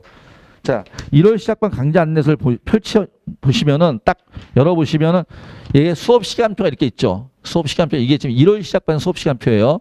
1월 시작반 수업 시간표는 이 정도 깔려 있어요. 그리고 2월 달이 되면 아까 2월반 있잖아요. 2월 시즌 1이란 거. 그때가 되면 이거의 강좌가 2배, 120개 강좌가 개설될 거예요. 그때는 이제 학생 수가 늘어나니까 120개 강좌가 개설이 될 거고, 그리고 이거 한 페이지 더 넘겨보시면, 뭐 한 페이지든 두 페이지든 양식만 보시면 되니까 넘겨보시면 이런 식으로 각각의 수업에 대해서 어느 선생님께서 몇 등급 학생을 대상으로 어떤 단원의 수업을 무슨 교재로 할 거야, 이런 것들 학생들이 미리 다 오픈을 하는 거예요. 이해돼요? 그러면 학생들이 이걸 보고서 어느 선생님께서 몇 등급 학생을 해서 어떤 단원의 수업을 무슨 교재 할 거야, 이런 것들 다 오픈을 해놓고 있으니까 학생들이 여기서 원하는 수업들을 선택하는 저희 시스템이에요. 저희는 반별 시간표가 아니라고 했죠. 아까 반별 시간표가 아니라 모든 학생 개인별 시간표니까 모든 학생 개인별로 이런 것들을 학생들한테 맞춰가지고 이런 것들을 먼저 주고 너 골라봐, 학생이 원하는 수업들이 있으면 들어봐 라고 얘기를 하는 거예요. 이해돼요? 자, 그렇게 해서 매번 수업 시간표 짜여지는 거예요. 그런데 이렇게 수업 시간표를 짤 때 저희가 의문이 있어요. 의문. 어떤 의문이 있냐면, 학생들이 제대로 수업 시간표를 짤 줄 알까? 짤 수 있을까? 자신을 객관적으로 보고 자신에게 필요한 수업을 선택할까? 그냥 좋아하는 것만 하지 않을까? 그러니까 독재 학원의 가장 큰 문제라기보다 독재의 가장 큰 문제가 이거죠. 독재 학원의 문제가 아니라 독재의 문제. 자신이 좋아하는 공부만 하는 거잖아요. 필요한 공부를 해야 되는데. 무슨 얘기인지 이해되세요? 그러니까 우리가 대학을 가기 위해서는 필요한 공부가 있잖아요. 그런데 독재하는 많은 아이들이 좋아하는 공부만 해요. 그래서 결국은 대입을 실패하고 1년을 허비한 다음에 3수 때 우리 학원에 오는 애들이 정말 많아요. 재수 때는 독재한다. 특히 남학생들. 남자애들이 요즘 고집이 세더라고, 여자애들보다. 부모님들 재수학원 가는데 안 가고 독재하겠다 하고 뭐 이런 친구들. 독재하고 단감하겠어 뭐 이러면서. 근데 그런 친구들이 되게 불안해한 게 그거죠. 필요한 수업을 들어야 되는데 좋아하는 것만 공부하면 어떡하지? 이게 저희도 걱정이에요. 그래서 저희는 무엇을 하느냐, 입학할 때 저희 학원에 입학한 모든 학생, 아까 얘기했던 그 1등급짜리 3개 이상씩 있는 아이들조차도 들어올 때 뭘 하냐면 진단평가라는 걸 봐요. 학습 성취도 평가, 그 다음에 학습 성향 평가, 이런 것들을 한 2시간 반 정도 저희가 진행을 해요. 학생들에 따라서 2시간 반 정도 걸려요. 저희 학원에 입학하겠다는 모든 학생이 입학 전에 하는 거예요. 입학 전에 이걸 하고 그 결과를 가지고 담임 선생님하고 미리 만나요. 담임 선생님하고 미리 만나서 이게 국어, 영어, 수학 시험을 봤더니 이렇게 봤어. 뭐 이렇게 결과 나오겠죠. 예, 국어 문학이 8문제인데 5문제 맞히고, 독서가 7문제인데 4문제 맞히고, 문법이 5문제인데 5문제 맞췄어. 그 문법은 잘하네, 문학을 못하네, 뭐 이런 게 나올 거 아니에요. 그 다음에 영어 20문제 중에 17문제 봤어. 그러면 이 친구는 기본적으로 영어가 20문제 17문제 했으면 중상 이상은 되네. 상위권이라고 얘기해도 될 것 같네. 그냥 수학이 36문제인데 수원 7문제. 수원은 잘하네. 근데 수투는 8문제 중에 4문제. 반토막이야. 확통도 5개 중에 3개 반토막이야. 그러면 수원은 잘하니까 얘는 수원은 심화 수업 들어야겠네. 수투나 확통은 개념 수업 들어야겠네. 이런 것들을 저희가 진단평가를 본다는 얘기예요. 진단평가 결과를 가지고. 이해되세요? 그래서 그 결과 갖고서 국어는 아까 문학은 문학과 독서가 약했으니까 문학과 독서 모두 기본으로 수강하게 한다. 배정해서. 그래서 보통 국어, 문학 기본, 독서 기본 이렇게 나오잖아요. 이해되세요? 그 다음에 영어는 중상위권 이상이니까 영어는 그냥 영어 독해 심화, 영어 실전 모의고사. 그래서 심화 수업하고 실전 문제풀이 하자. 개념 공부할 필요는 없을 것 같고. 그 다음에 수어는 잘하니까 수어는 심화 수업 듣고 수어는 심화. 근데 수투는 기본 수업 듣자. 그리고 확통도 기본 수업 듣자. 이런 얘기를 한다는 뜻이에요. 뭔지 이해되시나요? 그래서 학생들한테 맞춰 이렇게 맞춰줄 거야. 선생님하고 같이 의논하면서. 학생이 이걸 들고 오면은 나는 이런 수업 듣고 싶어요 하면 학생의 의견을 일단 존중해요. 무시하지 않아요. 학생의 의견과 그 다음 진단평가 결과에 의해서 나온 것들을 조합해서 선생님하고 같이 의논한다는 뜻이에요. 또 다른 학생은 얘는 이렇게 나왔어. 그러면 이런 이유로 이렇게 할게. 라고 하는 거예요. 이해돼요? 아, 참 여기서 얘기할 거. 저희 학원이 다른 학원과 다른 특징이 있어요. 좀 전에도 봤겠지만은 보통의 학원들은 재수학원들은 50분 수업을 해요. 아니다. 이게 보통의 재수학원이 50분 수업하는 게 아니다. 지금 예전에는 다 50분 수업을 했어요. 예전에 다 50분. 예전에는 50분 수업을 했는데 이제는 50분 수업을 하는 학원이 줄어들었어요. 이제는 50분 하는 그러니까 50분 수업을 하는 데는 메가, 종로 이런 데는 아직 50분 수업을 하고요. 시대인재, 저희가 청솔. 근데 이제는 100분 수업을 해요. 그러니까 대부분의 학원이 50분 수업이 아니라 이제는 대부분의 학원이 100분 수업이네요. 그러니까 지금 저희가 100분 수업이에요. 100분 수업. 무슨 얘기 이해되세요? 그러니까 예전에 50분 수업하고 10분 쉬겠는데, 그러니까 이 지역에 메가스터디가 있잖아요. 메가스터디 같은 경우는 50분 수업하는 걸 제가 알고 있어요. 근데 저희는 100분 수업을 한다는 얘기예요. 이렇게 100분 수업을 바꾼 이유가 있겠죠. 왜 바꿨겠어요? 학생들한테 저희는 이렇게 하는 거야. 수업의 집중력을 높여주기 위해서. 그러니까 수업이 50분 수업만 하다가 수업이 중간에 끊어져요. 하루에 한 테마를 못 끝내요. 그러니까 지금 저희의 목표는 하루에 한 테마 완결형 수업을 하려고 그래요. 완결형 수업을 하려고 그러니까 100분짜리 수업을 하고 있는 거예요, 저희는. 그래서 오전에 100분짜리 2개, 오후에 100분짜리 2개 수업들이 진행되고, 물론 자기 시간표가 없으면 공강 시간에 자습하겠죠. 이해되시나요? 이렇게 시간표를 짜요. 자, 아까 개인별 시간표를 짠댔어요. 그러니까 수업 시간이 학생들마다 다 같겠어요? 다르겠어요? 다르겠죠. 저희는 수업 시간에 맥시멈과 미니멈이 없어요. 원하면 수업을 많이 들을 수도 있고요. 아니면 적게 들어도 돼요. 그러니까 전년도를 기준으로 얘기하면 50분 기준이면 여러분 편하실 테니까 50분 기준으로 그냥 얘기할게요. 50분 기준으로 얘기했을 때 작년도 기준으로 수업을 제일 많이 들은 친구는 일주일에 34시간 수업을 듣는 친구도 있어요. 수업을 적게 들은 친구는 일주일에 6시간만 듣고 자습한 친구도 있어요. 무슨 얘기인지 이해되세요? 그러니까 수업과 자습의 비율이 학생들마다 다 달라요. 그냥 저희는 학생들의 학습의 효율만 따져요. 그러니까 수업을 많이 들을 수도 있고 적게 들을 수도 있고 그렇다는 뜻이에요. 학생들마다. 그리고 이렇게 의논하고 시간표를 짰잖아요. 이렇게 의논하고 시간표를 하니까 대부분의 수업이 본인하고 맞을 거예요. 잘. 그럼에도 불구하고 사람이 하는 일이다 보니까 막상 수업을 들어보니까 나하고 안 맞는 수업이 있을 수도 있잖아요. 그런 걸 대비해서 저희는 매 시즌마다 첫 번째 주 수업을 들어본 다음에 수강 시점 정정 기간을 줘요. 그래서 혹시나 수업이 안 맞으면 강사를 변경하든지 강좌를 바꾸든지 차라리 자습을 하든지. 이해되시나요? 그래서 학생들이 스트레스 받으면서 본인하고 안 맞는 수업 억지로 듣고 있지 말라. 이런 뜻이에요. 공부도 저희의 입장에 내가 공부도 하고 싶고 재미있어야 하지. 스트레스 받으면서 할 이유는 없다라는 게 저희의 생각이에요. 자, 물론 그렇다고 해서 학생이 너 맘대로 다 해. 이건 아니에요. 수업을 막 하루 들어보고 한 주 듣고 또 받고 한 주 듣고 또 받고 한 주 듣고 또 받고 그러면 계속 시간만 낭비하는 거잖아요, 사실은. 그러니까 그런 것들에서 적절한 조율과 적절한 관리가 돼야겠죠. 그다음에 모든 수업을 저희는 동영상으로 촬영을 해요. 모든 수업을 동영상 촬영해서 현장 강의 무한 패스라고 그 이것들을 복습할 때 볼 수 있게 학생들 다시 다 제공하고 있어요. 이해되세요? 오늘의 유튜브도 지금 이 설명에도 다 학생들이 저 뒤에 촬영하고 있어요. 저를. 그래서 혹시나 제 얘기를 복습하고 싶으신 분들은 오늘 밤에 유튜브에 올라갈 거니까 보세요. 그러면 제 설명회를 복습해서 보실 수 있어요. 그리고 혹시나 어머님만 오셔가지고 우리 아이도 좀 보게 하겠다. 그럼 가서 유튜브를 보여주시면 돼요. 무슨 얘기인지 이해되시죠? 모든 수업을 다 그렇게 하고 있습니다. 그래서 현장 강의 원피스라고 모든 수업을 복습해 볼 수 있다. 라는 거예요. 이런 시스템을 갖고 있는 애는 저희밖에 없어요, 사실은. 아직까지는. 또 누가 우리를 흉내낼지 모르겠으나. 자, 궁금하시는 거 강북청소년 선생님들 어떠세요? 라고 많이들 물어보세요. 근데 제가 부모님들이 그런 말씀 물어보면 되게 많이 답답해요. 그러니까 어머니들이 과일 가게 가지고 이 과일 맛있어요? 라고 물어보면 그 과일 가게 주인이 맛없어요? 이렇게 대답할까요?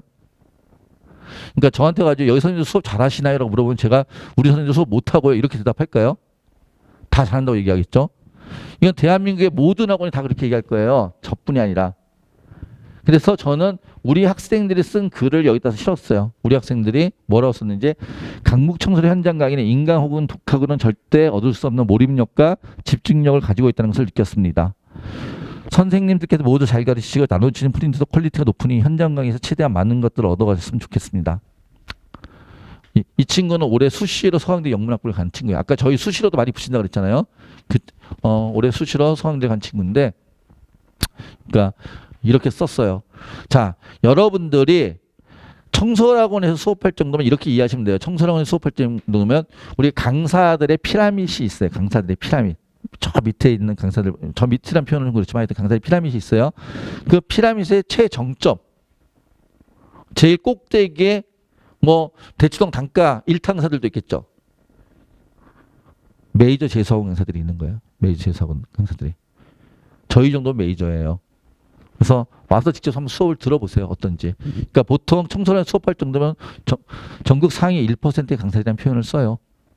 진짜로 그런지 와서 수업을 들어보시고 확인해 보시면 될 거예요. 진짜로 그런다는 것을 저는 자신 있게 말씀드릴 수 있어요. 그리고 청소학원에서 특히나 강북 청소학원의 강사들은 제가 정말로 저는 사람을 가르치는 데 가장 중요한 건 역시 사람이라고 생각해요. 우리 학생들 가르치는 제일 중요한 거는 우리 선생님들과 그다음에 담임 선생님들이라고 생각을 해요. 강사 선생님들하고. 그래서 정말로 좋은 분들을 엄선해서 모시고 왔어요. 그래서 학생들한테 정말 도움이 된 선생님들만 모셨다라고 이해를 하시면 될 것 같아요. 수업들 정말 잘하십니다. 자, 강북 청소년에 좋았던 점 중에 또 학생이 쓴 거예요. 이번에 고려대 간 친구예요. 선택 수업은 학생 개개인별로 수준차가 있는 것은 난이도별로 수업을 편성해 수업을 들을 수 있게 해줘. 수업 진행할 때 이해도가 크게 떨어지지 않아 학습 진행에 도움이 되었습니다. 라고 했어요. 학생 개인별로 순차가 있는 것들을 이렇게 수업을 듣게 했더니 애들이 이런 도움을 받았다. 라고 얘기를 하는 거예요. 이해되세요? 제가 좀 전에 설명드렸던 것들에 대해서 학생들이 실제로 느낀 것들에 대해서 써놓은 것들이에요. 자, 많이들 물어보시는 또 하나.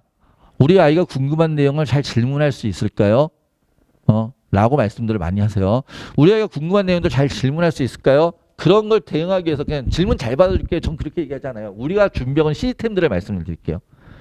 일단 수업 내용에 대한 질문은 수업 파트너 선생님을 찾아오면 언제든 질문이 가능해요. 우리 선생님들은 이 질문을 어떤 학생이 오든지 질문을 언제든지 자기 수업에 대한 질문을 다 받아주실 거예요. 첫 번째. 두 번째, 수업 내용 이외에도 또 질문하고 싶은 것들이 있을 수 있죠. 어떤 것들, 뭐 기출문제를 푼다든지 EBS 교재를 푼다든지 시중 교재를 풀다가도 질문할 것도 생길 수 있잖아요. 자습하다 질문할 거 생겼을 때 어떻게 하나요? 그런 질문을 받기 위해서 우리는 국어, 수학, 영어 선생님들 매일 조를 짜가지고 한 조씩 남아서 질문을 받기 위한 당직을 쓰세요. 그래서 저희 표현은 질문 당직이라고 그래요. 그래서 그 선생님들한테 가서 질문을 하면 돼요. 근데 애들이 많으면 줄서 기다리고 있는데 시간 아깝지 않나요? 그렇죠. 시간이 아깝죠. 그래서 저희는 밖에 나가서 보시면 복도에 아이패드가 다 걸려 있어요. 그러니까 질문 생겼을 때 그냥 그러니까 그 아이패드가 있으니까 그 아이패드에다 자기가 궁금한 내용이 아니라 어느 선생님한테 몇 시 몇 분에 가있다 입력하는 거예요. 어느 선생님한테 몇 시 몇 분에 갈 거야. 그리고 그 시간에 가면 그 선생님이 질문을 받아주시는 거예요. 이해돼요? 그러면 앞에 끝날 때까지 멍청하게 기다리고 있지 않아도 되잖아요. 저희는 그 시간이 아깝다는 뜻이에요. 그렇게 되고요. 그 다음에 세 번째 또 어떤 시스템이냐면 저희 학원 출신의 서울대 연고대 간 아이들이 저희가 지금 아까 시설 다 안 보여드렸는데 시설은 좀 이따 보여드릴 건데 자습실이 따로 있어요. 그 자습실 앞에서 전부 다 대기하고 있을 거예요. 아이들 자습 시간에 대기하고서 전과목 질문을 다 받을 거예요. 우리 스카이 멘토라 그래요. 그 친구들. 자, 그 친구들 전과목 질문 다 받을 텐데 그런 친구들 두는 이유가 있죠. 왜 둘까요? 학생들 중에서는 어떤 친구들은 선생님한테 질문하는 것보다 한두 살 위에 언니, 오빠, 형, 누나한테 질문하는 게 더 편한 친구들도 있으니까. 그래서 그런 친구들도 있어요. 그래서 그렇게 해서 학생들이 궁금한 내용은 다 해결하게 할 거예요. 그런데 이런 게 다 그 학생들 또는 스카이 멘토 또는 선생님들이 질문 받는 모습, 저희 아이패드 질문 신청하는 모습 뭐 이런 것들이에요. 자, 그런데 그렇게 안 하고도 여기 우리 학생들 쓴 걸 다시 한번 읽어볼게요. 이 친구도 오래 간 친구예요. 굳이 질문한 시간이 아니어도 쉬는 시간이나 점심시간에 학생들이 질문하러 찾아가면 강사분들께서 실례하는 내색 없이 너무 친절히 질문을 받아주신 부분도 너무 만족스럽습니다. 의지할 것 없이 성적 때문에 많은 고민을 품고 있을 때 담임 선생님들과 강사분들께서 저에게 정말 필요한 공부 조언이나 앞으로의 방향에 대한 상담을 해주신 덕분에 다시 마음을 다잡고 공부할 수 있었습니다. 그러니까 단순히 질문만 하는 게 아니라 학습법에 대한 상담. 너 언제든지 할 수 있다는 얘기예요. 과목별로 또는 총체적인 학습에 대해서 상담 이런 것들도 다 가능하니까 그런 것들이 얼마나 외롭겠어요. 20살짜리들이. 정말 외롭죠. 누구한테 자기 고민을 얘기할 때도 별로 없고 대학 간 친구들은 대학 갔다고 의시되고 있고 자 그럴 때 의지할 수 있는 선생님들이 우리 선생님들한테 그런 걸 얘기할 수 있다는 얘기예요. 제가 여기서 여러분들한테 특히나 여기 학생들이 계시니까 학생들이 여러분 오셨으니까 학생들한테 드리고 싶은 얘기가 있어요. 예전에 제가 겪었던 학생들 중에 참 기억에 남는 학생이 있는데 그런 학생들 얘기를 잠깐만 하려고 그래요. 공부를 잘했던 학생 얘기를 할까요? 공부를 못했던 학생 얘기를 할까요? 아니면 둘 다 할까요? 둘 다 하면 잘했던 학생을 먼저 할까요? 못했던 학생을 먼저 할까요? 잘했던 학생을 먼저 할게요. 제가 좀 청소년 원장을 지금 7년째인가 하고 있습니다. 청소년 원장 7년째인데 강북 청소년원에서 한 건 아니고 돌아다니면서 하고 있어요. 돌아다니면서 제가 부천 청소년원에서 원장 처음 됐는데 그 다음에 일산 청소년 원장도 하고 그 다음에 강남 청소년 원장도 하고 그 다음에 해서 역삼역에는 저희 강남 청소년 본점 거기서 원장도 하고 지금 여기 강북 청소년 원장을 하고 있는데요. 저는 좀 재수가 좋았던 원장이에요. 재수가 좋았던 원장이라는 게 제가 있던 학원에서 우리 청소년 만점자가 3번이 나왔었어요. 그래서 저는 올해도 또 그런 만점자라면 기대를 하고 있어요. 여기 오신 분들 중에 누군가 만점을 맞아주실 기대하고 있는데 제가 원장 생활 7년인가 하는 도중에 3번이나 만점자를 만났었으니까 그 중에 한 명 얘기를 할게요. 이 친구는 어떤 친구였냐면은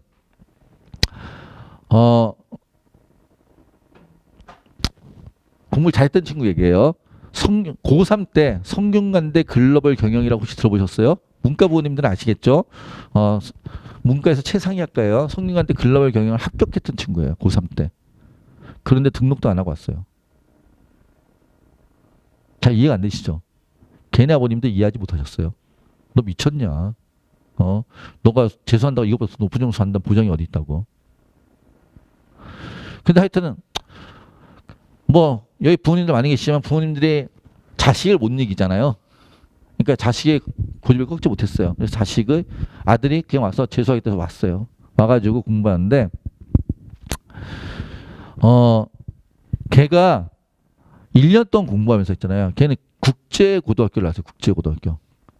제가 일산초선 원장할 텐데 걔는 고양국제고등학교라는 데를 나왔는데 고양국제를 나오면서 1년 동안 걔는 한 번도 그러니까 저희가 모의고사를 1년 동안 10번 봅니다. 매월 모의고사 10번 보는데 10번 본 도중에 영어 문제를 단 한 문제도 틀린 적이 없던 애예요.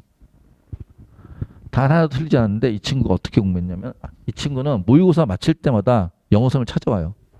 선생님 큰일 났어요.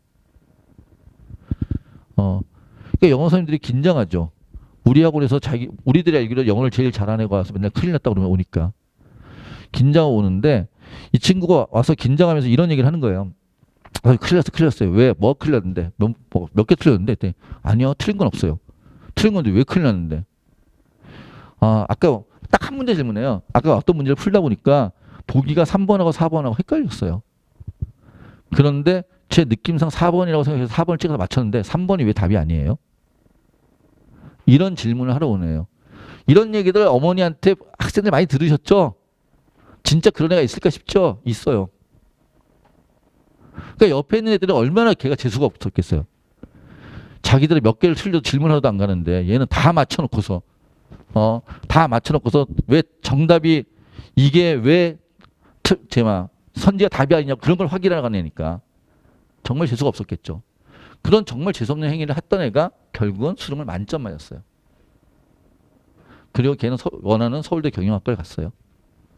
그리고 걔네 아버지한테 너 만점 맞은데 아버지 뭐라 그러시지? 아버지 그때 그렇게 반대하셨는데 아무 말씀도 안 하시던데요. 뭐 하여튼 그러면서.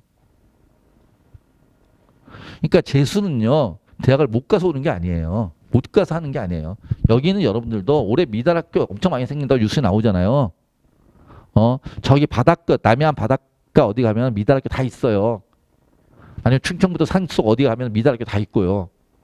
여러분들 입학하려고 마음만 먹으면 그런 다 입학할 수 있어요. 나중에 추가 모집 있잖아요. 추가 모집 때 그런 학교 쓰세요. 대학 가요. 대학생만 되고 싶으면은. 그런데 재수는 대학을 못 가서 하는 게 아니라 만족하지 못해서 하는 거거든요. 내가 만족하지 못하니까. 아까 얘기했던 우리 학원에 현재 다니고 있나 있다 있잖아요. 5개 중 3개가 일자 직현이네. 걔가 대학 가려고 못 가겠어요? 현재 만족하지 못하니까 하는 거지. 그러니까 사람마다 목표가 다르고 삶의 방향이 다르기 때문에 만족하지 못하면 할 수 있어요. 재수는. 하여튼 걔는 그런 질문을 한다는 거예요. 그런 질문을 하면서 내가 수능을 만점을 맞는 거예요. 걔 얘기 조금만 더 할게요. 걔가 수능날 2교시 있잖아요. 수능날 2교시 맞추고 만점 맞은 다음에 제가 불렀죠. 만점 받았으니까 이제 얘 얘기를 동네방에 떠들어야 되잖아요. 원장 입장에서. 우리 학원 만점 나왔어요. 그래서 막 떠들어야 될 거 아니야. 동네방에 떠들어야 되니까 너 수능날 뭐 했는지 아침부터 저녁까지 다 얘기해봐. 너의 루틴을 너희 후배들한테 전달하겠어. 너희 후배들도 그렇게 하라고. 그런 얘기 해야 되잖아요. 물어봤어요. 점심에 뭐 했어? 단어요. 어때? 영어 단어.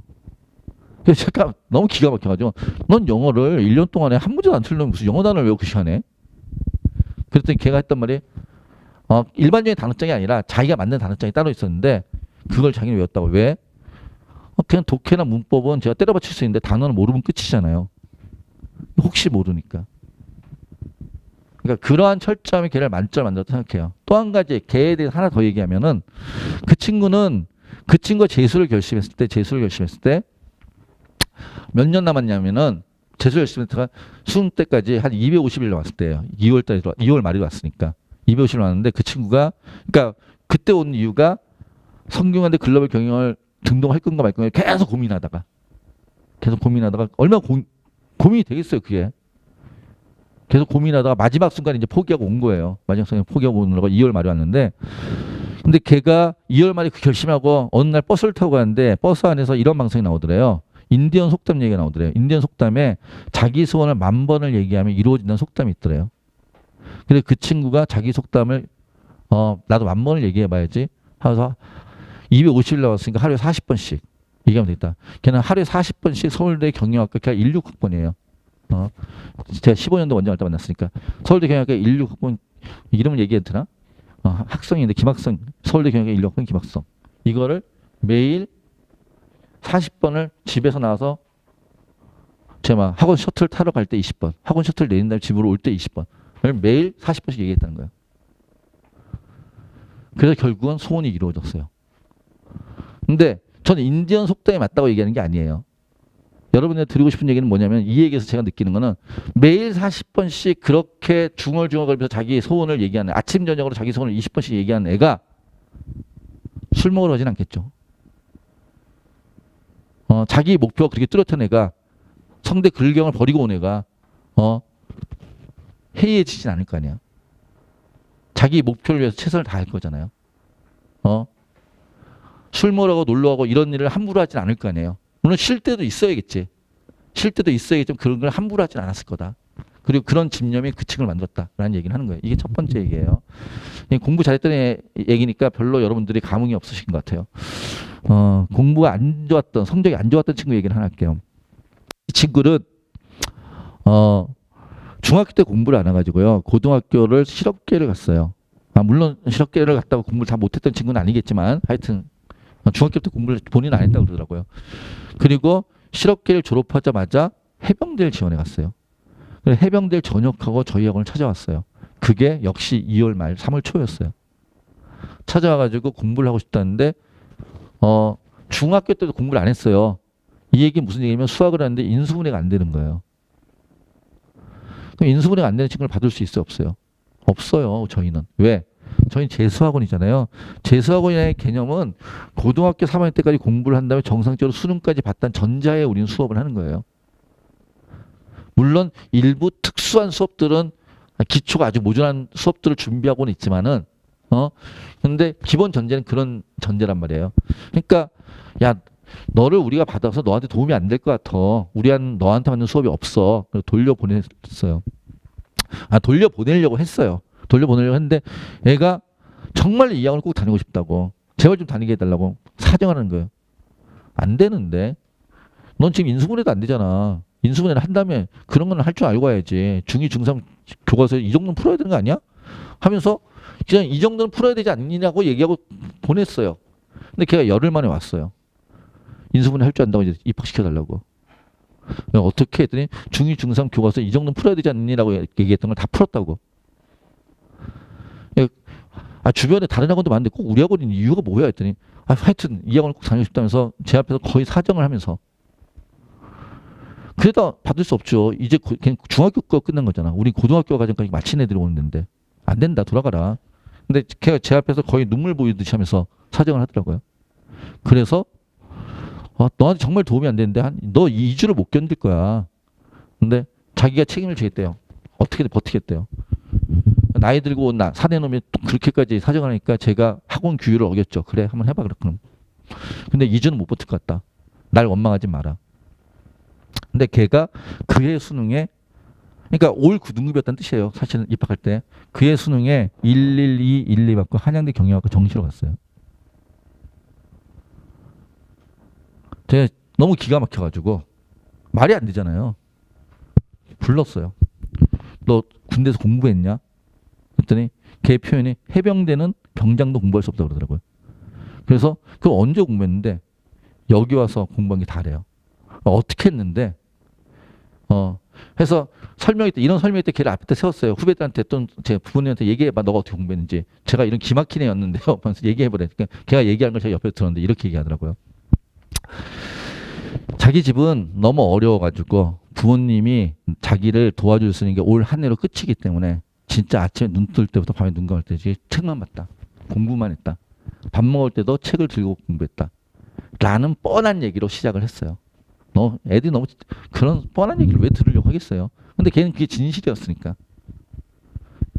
그리고 그 다음 말이 제 기억에 남아요. 어떻게 얘기하냐면은 자기는 중학교 때 공부를 해서 공부는 정말 되게 하고 싶은데 뭘 해야 되는지 어떤 걸 해야 되는지 모르겠다는 거예요. 그냥 할 때마다 이게 맞나? 계속 회의가 들고. 그리고 정말 뭘 해야 될지 어떤 걸 해야 될지 모르겠으니까 하면서도 그러면서 계속 시행착오 있는 거죠. 시간만 버리고 있는 것 같고. 그런데 자기 혼자 생각을 해봤대. 제가 그때 생각한 게 얘가 나이 먹고 와가지고 이제 이런 생각을 할 수 있는 애구나라는 생각을 했던 게 뭐냐. 제가 곰곰이 생각을 해봤더니 이 학원 선생님들은 고등학교 때 공부를 잘했던 사람들이에요.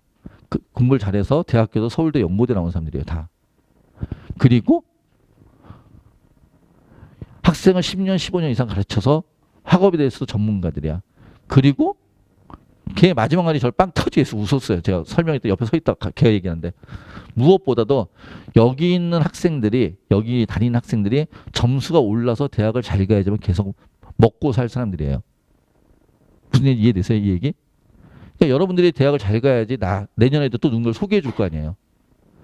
여러분들이 여기서 대학을 못 가고 점수가 떨어지면은 청설학원 후졌어. 거기 가지 마. 막 그렇게 소문내면 우리 망할 거 아니에요. 뭔 얘기인지 이해되세요? 그러니까 여기 있는 사람들이 대학을 다 잘 가서 점수 올려 대학을 잘 가지만 벌어먹고 살 사람들이니까 자기한테 자기 점수를 깎아먹는 얘기를 하지는 않겠다는 확신이 들더래요.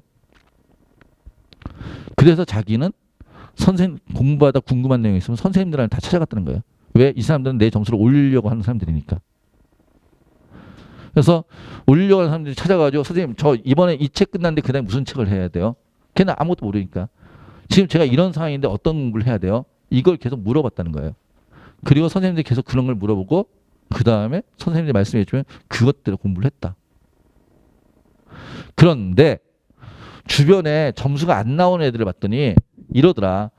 모의고사 10번 본다고 했잖아요. 모의고사 10번 보면 10번이 다 이렇게 점수가 올라갈까요? 그러지 않을 거 아니에요, 인생이. 올라가다 좀 떨어지기도 하고 이렇게 갈 거잖아요. 굴곡이 있겠죠. 근데 우상향이면 우리가 만족하는 거잖아요. 근데 올라갈 땐 좋아요. 조금만 떨어지면 방법이 잘못됐나 봐 그러면서 지들끼리 모여가지고 소경이 코끼리 얘기하듯이 하나는 코 얘기하고 있고 하나는 다리 얘기하고 있고 막 그러더래요. 그럼 걔의 표현이 이렇게 표현했어요. 그 마지막 표현이 자신은 공부하는 방법은 선생님들한테 맡기고 공부를 했는데 주변에 점수가 안 나오는 애들 봤더니 공부해야 될 시간에 공부하는 방법만 얘기하고 있더라. 무슨 얘기인지 이해되시나요? 그러니까 점수가 안 나오는 애들은 공부해야 될 시간에 공부하는 방법만 얘기하고 있더라는 거죠. 지들이 전문가도 아니면서. 자기는 전문가인 선생님들한테 맡겨놓고 공부를 했는데. 자, 제가 말씀드릴게요. 단언코 말씀드릴게요. 여러분들이 점수를 올려서 대학을 가는 게 여러분의 이익이에요. 그것이 저의 이익이에요. 우리 선생님들의 이익이에요. 이해돼요? 즉 동일한 이해관계를 갖고 있다고요. 같은 이해관계. 그러니까 여러분들의 점수를 올라가는 게 나의 이익이기 때문에 우리 모두의 이익이기 때문에 우리는 여러분들의 점수를 올라가는 얘기만 할 거예요. 이 말을 믿으셔야 돼요. 이해되시나요? 여러분들이 점수가 떨어져서 대학을 못 가는 얘기를 우리가 하지 않는다고요. 그래서 재수학원 다니시면 선생님을 믿으시라고요. 왜? 우리가 먹고 살기 위해서 여러분들 점수를 기필코 올리려고 노력할 거니까. 그리고 우리 선생님들은 그런 걸 하는 사람들이에요. 그러니까 굳이 질문하는 시간이 아니더라도 아무 때나 가도 다 대답을 해주고 수업 질문만이 아니라 공부하는 방법을 물어봐도 친절하게 다 답해 주시고 의지할 때부터 힘들어하면 도와주시고 상담해 주신다는 얘기를 하는 거예요. 이게 몸에 배어있는 데가 청소를 학원이에요. 이걸 안 하면 저는 그 사람과 내년에 같이 일하지 않아요. 절대로 독재할 때 얻을 수 없는 것들이에요, 이게. 자. 그 다음에 콘텐츠요.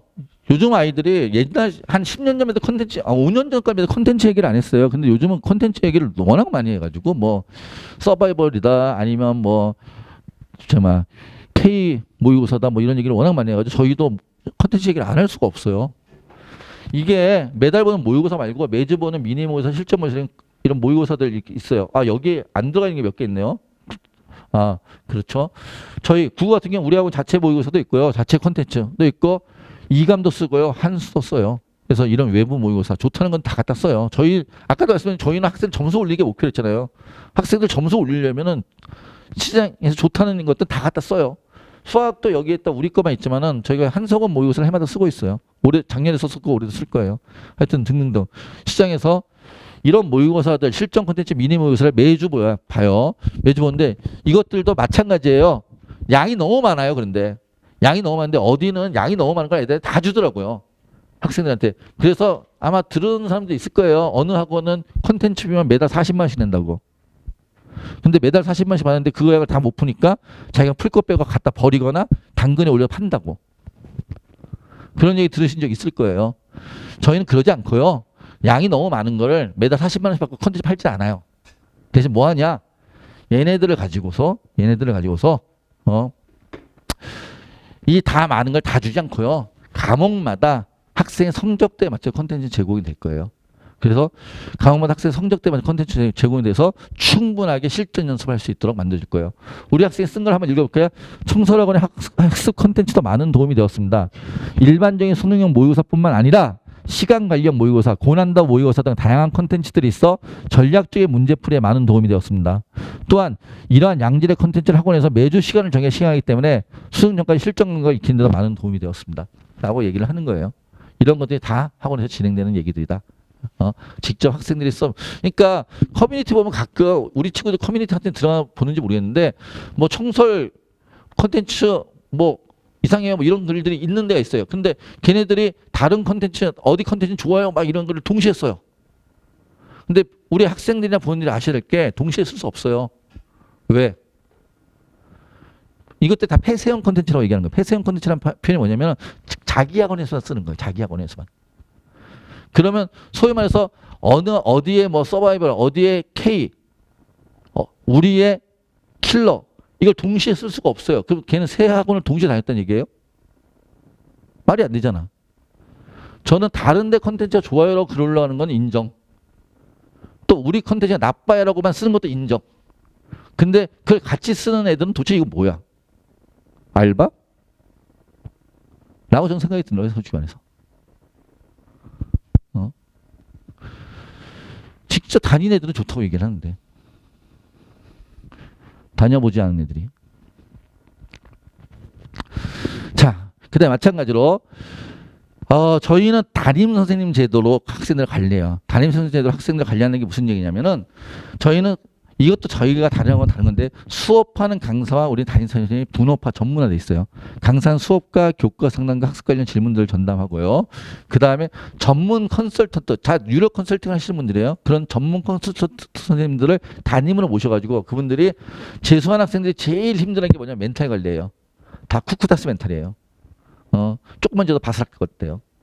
그런 학생들의 멘탈 관리에서부터 시작해서 생활 관리, 학습 관리, 그 다음에 진학 관리까지를 담당하시다는 거예요. 이것도 한번 볼게요. 강북 청소학원을 다니면서 가장 좋았던 점은 전략 담임 제도였습니다. 제가 학원에 처음 들어갔던 1월부터 수능 때까지, 그리고 수능 이후에 대학 원서를 작성할 때까지 생활 습관에서부터 수업 선택, 학습 습관에까지 재수생활에 대한 모든 부분에 대해서 많은 조언을 해주셨습니다. 서강대 경영학과 합격한 학생이 쓴 글이에요. 우리 담임 선생님들에 대해서.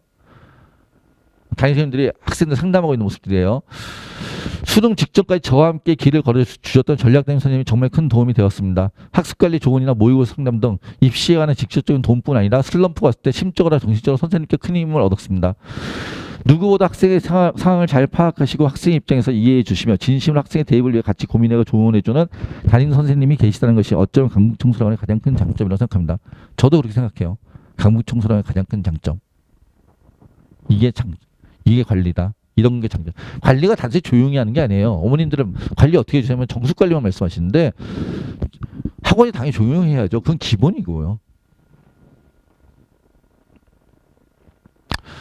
저희 학원은 여기 다니는 친구들이 매일 어떻게 공부하는지 점검하는 시스템이 있어요. 구조적으로. 그런 시스템을 이용해서 이런 주간학습 분석 그런 걸 매주 만들어요. 그래서 학생하고 매주 그걸 갖고 담임 선생님이 상담을 해요. 그래서 학습 관리를 해요. 그리고 이 표는 어머님이나 아버님한테도 매주 저희가 발송해 드려요. 학원에서 어떻게 공부하고 있는지. 왜? 같이 공감대를 형성하고 공유해야 되니까 내용을. 그래서 학원 생활에 대해서 같이 공유를 해요. 자, 이거는 저희가 이런 학습 플래너인데요. 이런 학습 플래너인데 그 학습 플래너의 내지를 보면은 저희 식의 학습 플래너인데 내지를 보면 이렇게 돼 있어요. 아마 봉투 안에 다 하나씩 넣어놨을 거예요. 저희가. 낱장으로 내지에 하나씩 넣었는데 저희는 습관을 대단히 중요시 여기는 학원이에요. 습관이. 점수가 올라가려면 사람이 바뀌어야 되고 사람이 바뀌려면 습관이 바뀌어야 되는 게 저희의 생각이에요. 습관이 바뀌지 않고서 점수만 올라가진 않는다라고 생각을 해요. 저희의 식의 플래너는 어떤 책으로 몇 페이지를 봤어 이게 아니에요. 수업을 했든 자습을 했든 그날 학습 내용의 핵심들을 정리하는 거예요. 매일매일 자기가 공부한 내용을 정리하고 그것들을 기록하는 친구가 그러지 않은 친구보다 당연히 오래 기억할 거야. 이게 우리 생각이에요. 그래서 모든 학생들이 저희는 이걸 써야 돼요. 그래서 담임 선생님들이 이것도 일주일에 한 번씩 점검하시면서 학생들과 소통해요. 여기에 이 책에 보면 이게 그 책인데 내지인데 여기 보면 담임 선생님들이 일주일에 한 번씩 멘트를 막 달아주실 거예요. 어떻게 했었니? 뭐 이러면서. 그런 것들. 이런 것들을 우리가 소위 말해서 학습 관리라고 얘기하는 거예요. 그냥 조용히 시키는 게 학습 관리가 아니라. 그러니까 저희 청소학원이 관리가 잘 된다라는 표현이 뭐 규율이 엄격하다 이렇게 얘기하는 게 아니에요. 이런 걸 하는 학원이 우리밖에 없으니까 청소년이 관리가 잘 된다고 얘기를 하는 거예요. 어디 가서도 원장한테 관리 잘 하시나요? 이렇게 물어보지 마세요. 관리하기 위해서 무슨 시스템이 있어요? 이렇게 물어보셔야지.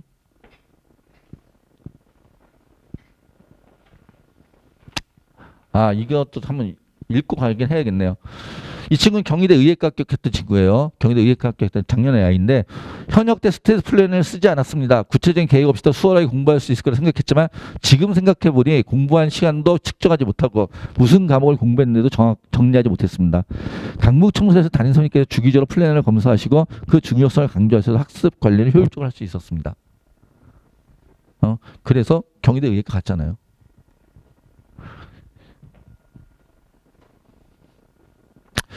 그 다음에요. 저희는 이 건물에 4층, 5층, 6층, 8층을 사용합니다. 이제 공간 얘기 좀 할게요. 4층, 5층, 6층, 8층을 사용하는데 지금 걔네 8층이에요.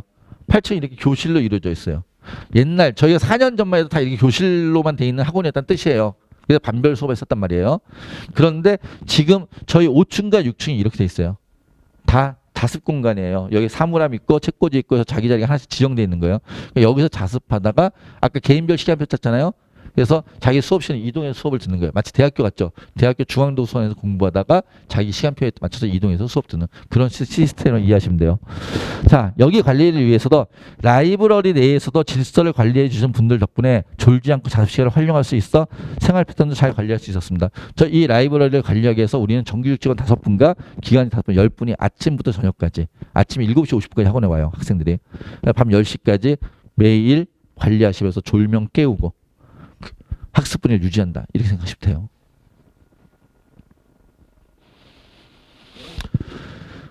출결 관리 같은 것도 저희 학원이 좀 규율이 엄해요. 규율이 엄하다는 게 아침에 오고 저녁에 갈 때 어머니한테 문자가 갈 거예요. 어머님이든 아버님이든 하여튼 저희한테 알려져 있는 보호자 전화번호로 문자가 갈 거고요. 그 중간에 학생 임의로 외출이나 조퇴를 하지 못해요. 외출이나 조퇴가 필요하시면 반드시 부모님이 연락을 주셔야 돼요. 반드시 부모님이 연락을 주셔가지고 뭐 가족 행사가 있다든지 병원을 가야 된다든지 아니면 꼭 들어야 될 외부 수업이 있다든지 연락을 주세요. 그러면 외출 조퇴 가능해요. 학생 마음대로 들락거릴 수는 없고요. 그 다음에 휴대폰은 아침에 걷고요. 휴대폰은 아침에 걷고 저녁에 돌려주고요. 그리고 자기 자석에 앉아서 인터넷 강의 같은 걸 볼 수 있어요. 자기 자석에 인터넷 강의 볼 수 있는데 학습용 콘텐츠 이외에 엉뚱한 것을 보잖아요. 그러면 우리 전자기기를 일주일 정도 보관할 거예요. 그럼 서로 불필요할 테니까 그런 것들을 지키겠다 약속하는 친구들만 저희 학원 온다고 생각하시면 돼요. 그리고 저희 셔틀버스 뭐 이렇게 25대가 다니는데 25대 셔틀버스 다니고 있으니까 필요하면 셔틀버스 이용하시면 되고요. 일반 버스 타셔도 되고요. 하여튼 필요하시면 이용하시면 됩니다. 그 다음에 급식 점심 저녁을 저희가 외출을 시키지 않잖아요. 그러니까 이 안에서 먹어야 돼요. 그러니까 지금 다니고 있는 아이들 보면 1% 아이들이 도시락을 싸오고요. 99%가 급식을 신청해서 먹고 있어요. 현재 조기 선발반 아이들의 만족도는 대단히 좋습니다.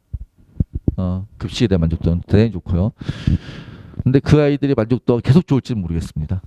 그러니까 가끔 물어보세요. 급식 맛있나요? 라고 물어보는 거. 제가 자신있게 말씀드려요. 4개월은 맛있습니다. 4개월은. 그 뒤에는 학생들에 따라서 맛있기도 하고 그러지 않기도 합니다. 이유는 왜 그런지 아시겠죠? 여기 부모님들 계시지만 부모님들이 어저께 점심때 식사했던 식당 오늘 점심때 또 가십니까?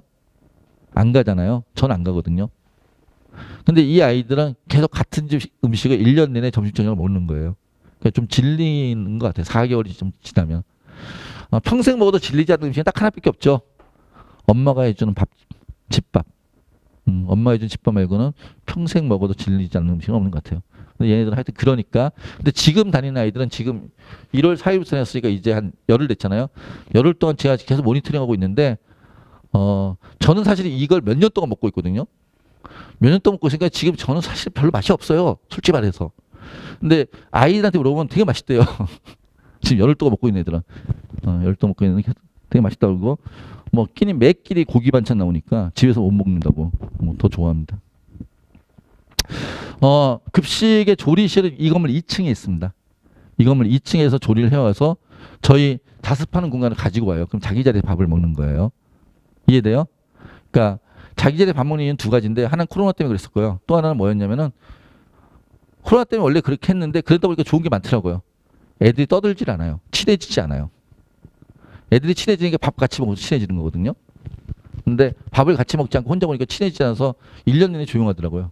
계속 그렇게 하고 있습니다. 하여튼 그러고요. 그 다음에 2층에서 갖고 올라오니까 멀리 세우지 않으니까 밥이 따뜻해요.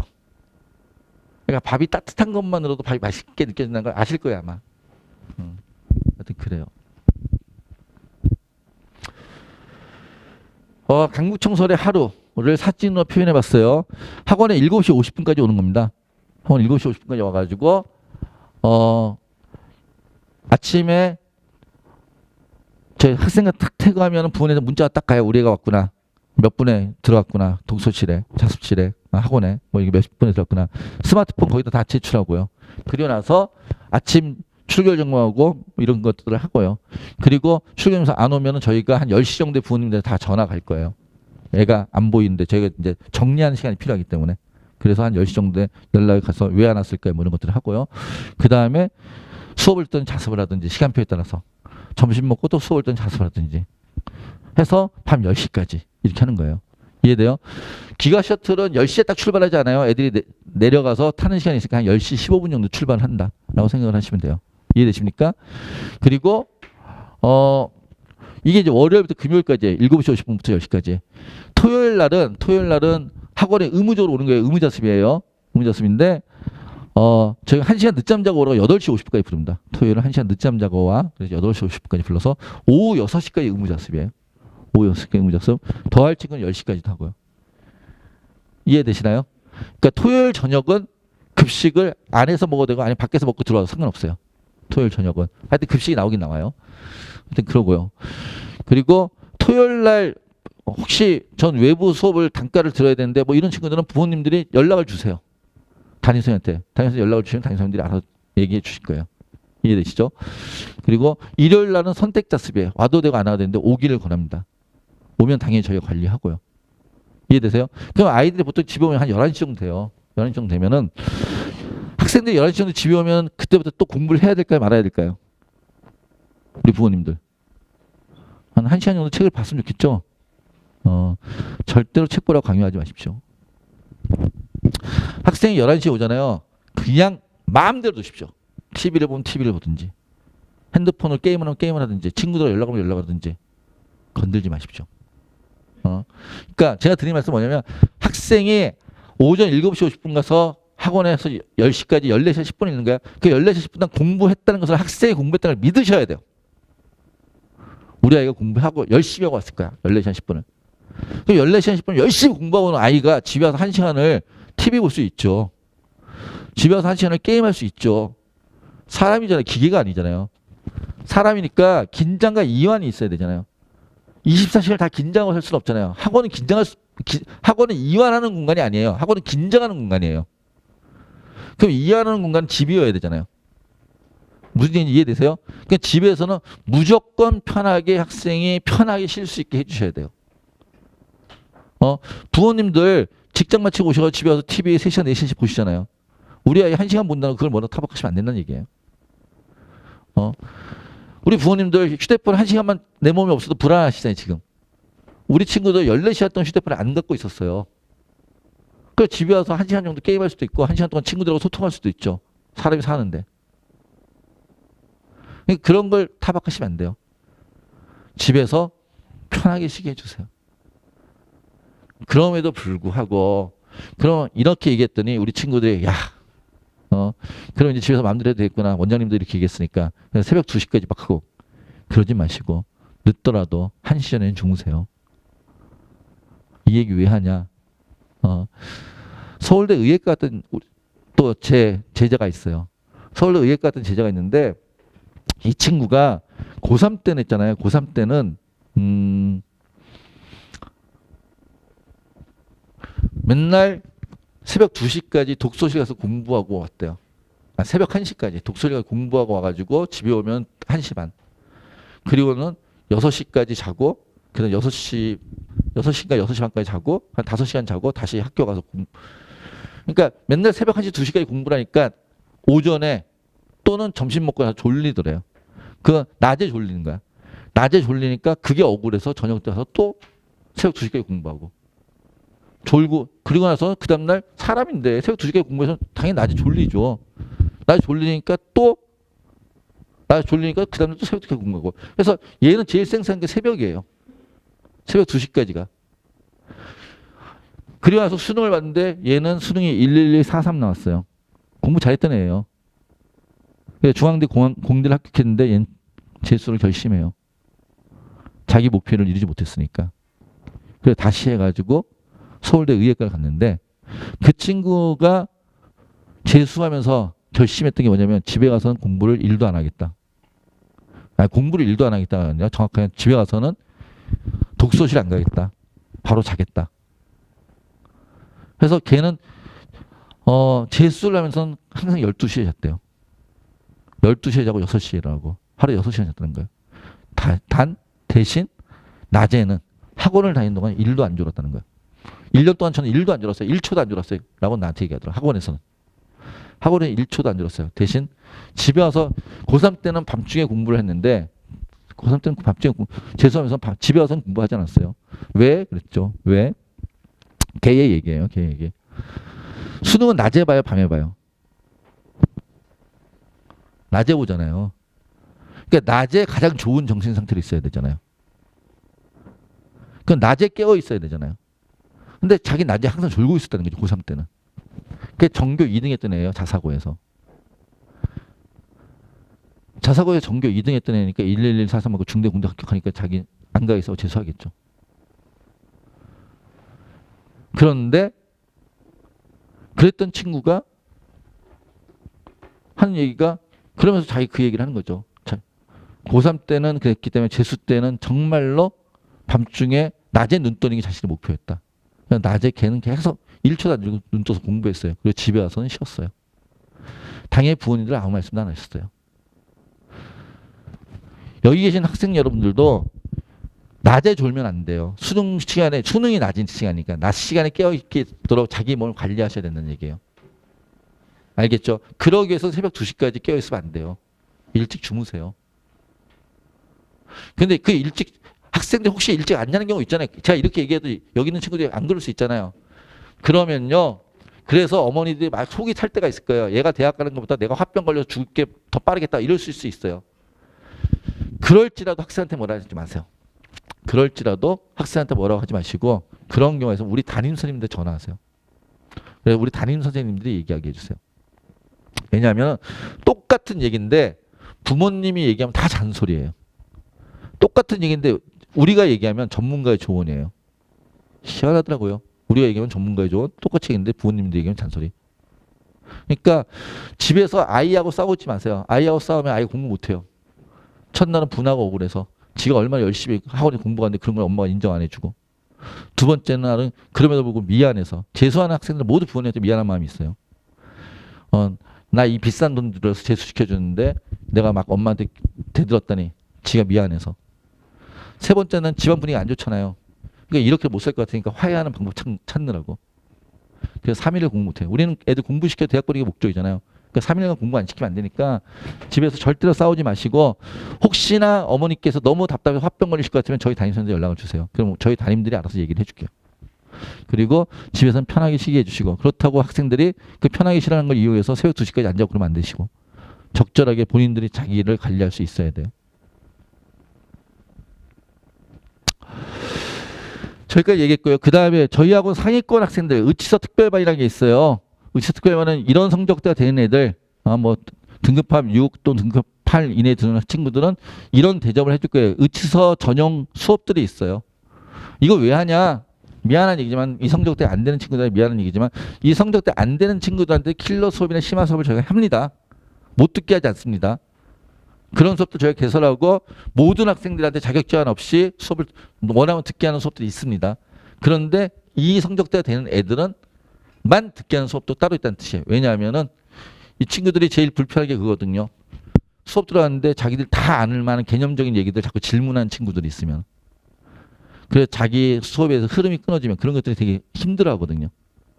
저거는 여기 있는 사람이면 다 알만한 수업 내용인데, 이 수업을 들을 만한 애들이면 다 알만한 수업 내용인데 저거 질문하고 있으면 진도 어떻게 나가. 그럴 수 있잖아요. 그래서 그런 친구들을 제가 수업을 원만하게 하기 위해서 좀 자격 제한을 두고 이런 수업들을 이 성적대 맞는 친구들은 따로 편성한다 라는 말씀을 드리는 거예요. 물론 이 성적대 안 되는 친구들도 이런 수업들 또 개설합니다. 그러니까 이런 수업이 두 개가 있다고 생각하시면 돼요. 두 개가 있어가지고 한쪽은 성적 되는 친구들, 한쪽은 성적이 안 되는 친구들이 듣는 수업이다 라고 생각하시면 돼요. 그 다음에 의치서반 전용 콘텐츠도 있고, 그 다음에 의치서반은 아까 저희가 5층과 6층 있다 했잖아요. 5층에 따로 자리가 좀 마련돼 있어요. 6층, 아까 보여드렸던 사진 6층 사진이고 5층에 따로 마련돼 있어가지고 비슷한 성적대 아이들끼리 모여가지고 공부를 하는 그런 좀 관리를 받는 그런 시스템이 있습니다. 그래서 이 성적대가 되는 아이들한테는 제가 다른 친구들한테 미안하기 때문에 이 친구들한테는 많이 잘해준다 이런 표현 안 하고요. 손톱만큼 잘해줍니다. 손톱만큼 우리가 혜택을 줄 거야. 그래서 이 성적대가 되면 좀 관심 가져주시면 될 것 같고요. 그 다음에요. 저희 학원에 입학하는 시기는요. 지금 이제 오늘 오신 분들이 저희 학원에 입학할 수 있는 시기는 세 가지가 있어요. 첫 번째는 2월 20일. 우리가 정규반, 재수 정규반이라고 대한민국에 있는 모든 재수학원이 그날 개강을 해요. 죄송해요. 2월 20일. 2월 20일의 의미는 뭐냐면은 수시 말고 정시까지 합격자 발표 그때쯤 다 나와요. 그러니까 정시 합격까지 발표가 다 나오고 내가 떨어진 거 다 확인하고 그리고 오세요. 이게 2월 20일 재수 정규반입니다. 그 다음에 지금 1월 4일 날 시작한 반이 있죠. 그게 원래 7주 과정인데 이제 열흘 지나고 아직 5주가 남았어요. 무슨 얘기 이해되세요? 그러니까 그 5주가 남았으니까 당장 내일 모레부터라도 올 수 있어요. 편입할 수 있습니다. 편입해서 오면 저희가 앞에 좀 열흘 동안 수업했던 거 있잖아요. 그거 아까 저희 동영상 다 촬영했잖아요. 그 동영상 다 드릴 거예요. 그래서 필요하신 거 다 보고 그다음에 그런 거 저희가 질문 받을 테니까 그래서 하루라도 빨리 시작하겠다. 이런 친구들은 언제? 당장 다음 주에 오셔도 돼요.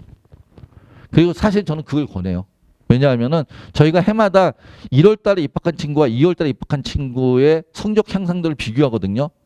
근데 당연히 지금 오는 친구들이 성적이 더 많이 올라가요. 이유는 두 가지죠. 한 달 더 공부했으니까 한 달만큼 점수 올라가는 게 공정한 거잖아요. 또 한 가지. 2월 말에 오면은 수능 마치고 3개월 쉬었다 와요. 3개월 쉬었다 오잖아요. 그러면 한 5개월치를 잊어버리고 와요. 그러니까 수능 때로 돌아가는 게 4월 달 넘어서야 수능 때로 돌아가는 거예요. 근데 지금 오면은 잊어버린 게 별로 없잖아요. 그러니까 돌아가기도 빠르죠. 그래서 지금 오는 친구들이 성적이 더 많이 향상된다고 얘기하는 거예요. 자, 그래서 그런 시기에 다음 주에 당장 올 수도 있어요. 그다음 세 번째는 1월 달에 여러 가지 사정이 있죠. 집안 행사라든지 뭐 가족 여행이라든지 뭐 이런 게 있을 수 있잖아요. 아니면 병원에 치료받는 것도 있을 수 있고. 그래서 1월 달에 올 수는 없고. 근데 2월 20일은 너무 늦는 것 같고. 그래서 2월 6일 날부터 시작하는 프로그램을 만들었어요. 2월 6일 프로그램에서 2월 2주짜리 프리 정규반이라고. 프리 정규반은 2주 동안 뭐 하냐? 2주 동안 2주 완결 프로그램이에요. 2주 동안에. 그러니까 얘도 다 선택형 수업이에요. 선택형 수업에는 상위권과 중위권과 하위권이 들어있는 선택형 수업을 만드는 거예요. 일단은 혜택은 조기 선발반 1월 시작반 강의를 지금 1월 시작반 강의가 진행되고 있잖아요. 거기를 원하면 들어가서 들을 수 있다는 뜻이에요. 들을 수 있고요. 그 다음에 과목별 학습법 교류 상담 당연히 해야죠.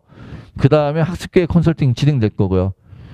그리고 라이브러리 정리해서 제공하고 그 다음에 재수 조기 선발 1월 시작반 현장 강의 동영상 다 줄 거예요. 지금 다 촬영하고 있으니까 그거 다 줄 겁니다.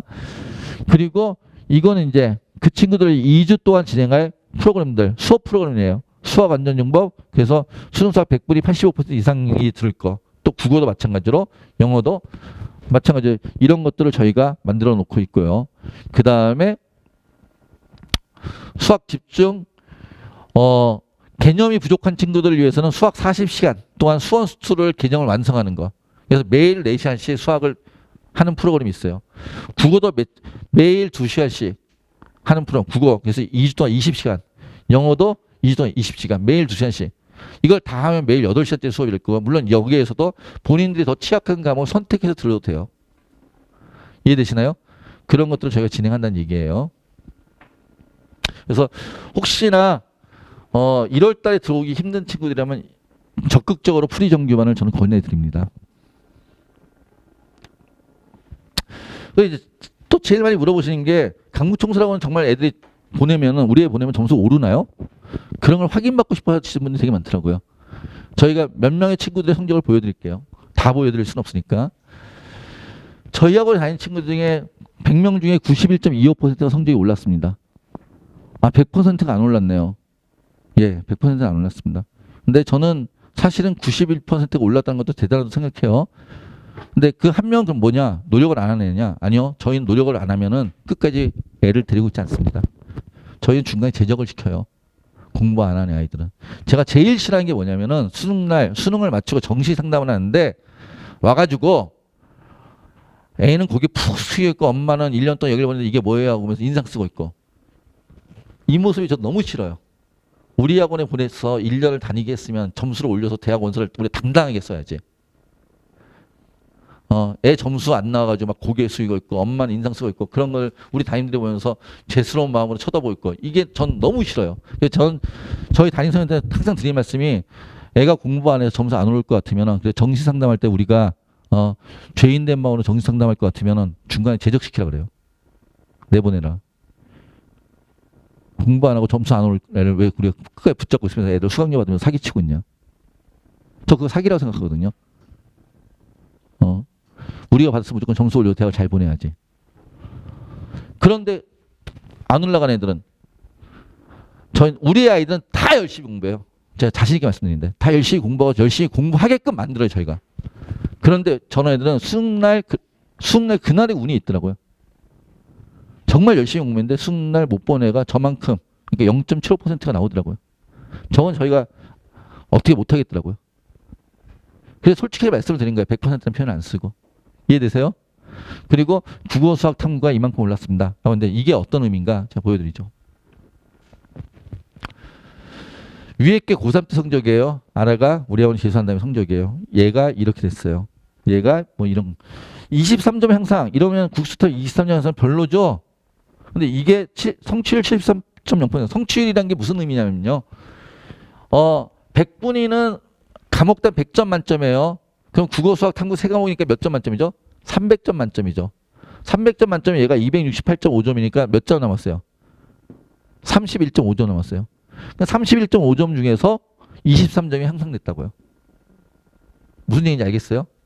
그럼 대단히 많이 향상된 거죠. 얘가 만약 성취율이 100%면 무슨 뜻이에요? 만점이에요. 그 얘기를 하는 거잖아요. 성취율이 100%면 전과목 만점이에요. 이 얘기를 하는 거예요. 이해되십니까? 이런 모습들. 이렇게 왔어요. 이랬어요. 성취율 85.7%. 엄청난 거죠.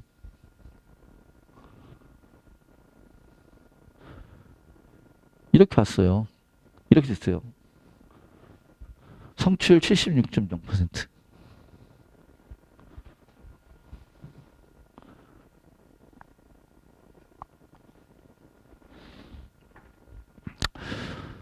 수학은 2등급밖에 못했어요? 아니 수학 5등급, 2등급 때문에 이거 어마어마한 거 아니에요?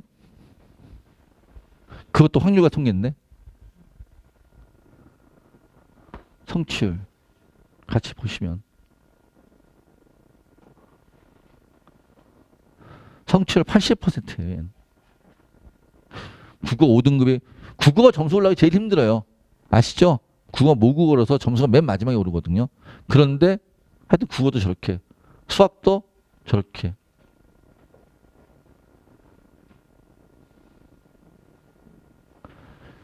이렇게 라고 얘기를 하는 거예요.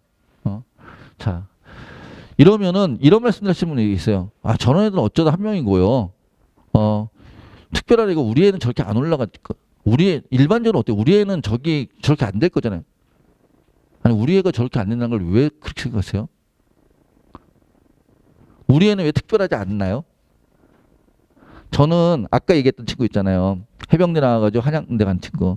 그 친구를 만난 이후로 모든 인간의 가능성을 저는 무시하지 않아요. 모든 인간이 그런 기적을 만들어낼 수 있다고 생각을 해요. 올 9등급이 와서도 111을 만들 수 있다. 누가 알아요? 우리 애가 이렇게 될지. 모르는 거잖아요. 저희는 기본적으로 이렇게 만들어내려고 공부를 시키는 거고 이걸 어떻게 만들어내는 거냐? 구체적으로 보여드릴게요. 좀 전에 아이예요. 아까 저희가 맞춤이라고 얘기했던 것도 이런 거예요. 처음에 얘가 이 성적으로 왔단 말이에요. 처음에 이 성적으로 왔는데 그 아이를 이렇게 국어, 수학, 영어, 탐구를 아까 진단평가라고 했었죠. 시험을 보고 나서 땅. 이런 약점이 있고 강점이 있었어. 이게 담임 선생님이 저희 아이들 한 명 한 명 다 쓴 거예요. 그걸 지금 다 보여드릴 수 없으니까 제가 예시 하나만 보여드린 거예요. 그래서 시간표를 이렇게 짰어요. 국어는 저런 이유로, 수학은 이런 이유로, 영어는 이런 이유로. 그러니까 이유가 없이 제가 보여드린 건 모두가 이유가 있는 시간표를 짰다는 뜻이에요. 그리고 나서 아까 그 친구가 1월 달에 왔는데 3개월 동안 공부한 다음에 3월 말에 모의고사를 봤더니 이렇게 나왔어요. 많이 향상됐죠. 그럼 이걸 또 반영해서 그리고 지금까지 공부했던 걸 우리가 추적해서 시스템이 있으니까 그것들을 반영해서 두 번째 시즌 5월 초에 시작한 시즌은 또 이런 이유로 시간표를 이렇게 조정을 했다는 뜻이에요. 제가 저 내용은 다 읽어드리진 않을게요. 그리고 나서 6월 평가원 시험을 봤더니 이렇게 나왔어요. 그러니까 이걸 또 감안해서 그 친구에 대해서 이런 이유로 시즌 3은 우리 6월 28일부터 시작했어요. 6월 평가 끝났는데 6월 28일부터 이러이러한 이유로 학생 시간표를 이렇게 짰어요. 그래서 9월달에 이렇게 나왔어요. 그럼 9월 모의평가 결과를 보고 나서 뭘 써요? 수시원서를 쓰겠죠. 수시원서를 이렇게 썼어요. 왜? 그 수시원서를 쓴 이유예요. 학생의 교과 성적과 비교과를 분석한 결과 논술 지원이 적합할 것으로 판단됨. 비교과가 의미가 없다는 얘기겠죠. 최저 조건 및 일정, 학교별 논술 문제 적합도를 고려하여 최저 조건, 학생이 최저를 맞출 수 있는 조건과 그다음에 시험 본 날짜, 그다음에 학교별 논술 문제의 적합도, 이 학생하고 어떤 게 잘 어울리는가, 이런 것까지 판단해서 이 친구한테 연대, 서강대, 성균관대, 한양대, 중앙대, 경희대 논술을 쓰게 했다. 라고 담임이 기록한 글들이에요. 그리고 마지막 파이널, 작년엔 9월 13일인가 그때부터 시작했어요. 9월 목표 끝나서. 그 시간표는 또 이렇게 짰어요. 국어, 수학, 영어 이런 의도로. 그리고 최종적으로 수능을 이렇게 봤어요. 이해되세요? 그래서 경희대 논술은 보러 가지 않아요. 이화여대 논술도 보러 가지 않아요. 왜? 정시로도 그것보다 잘 갈 거니까.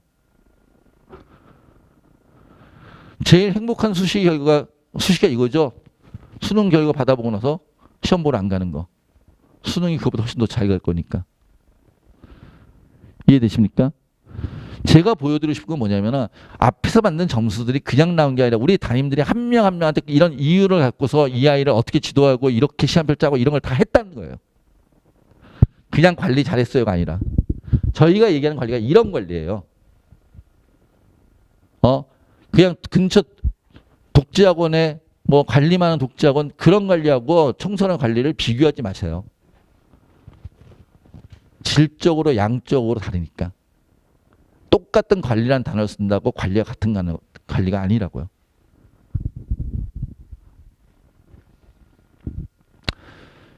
그런 거 있죠.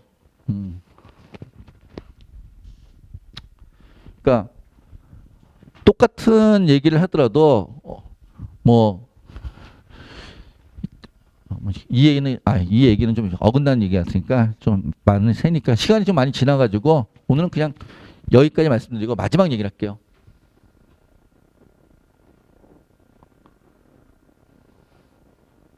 제가 며칠 전에 정말 감동적인 문자를 하나 받았어요.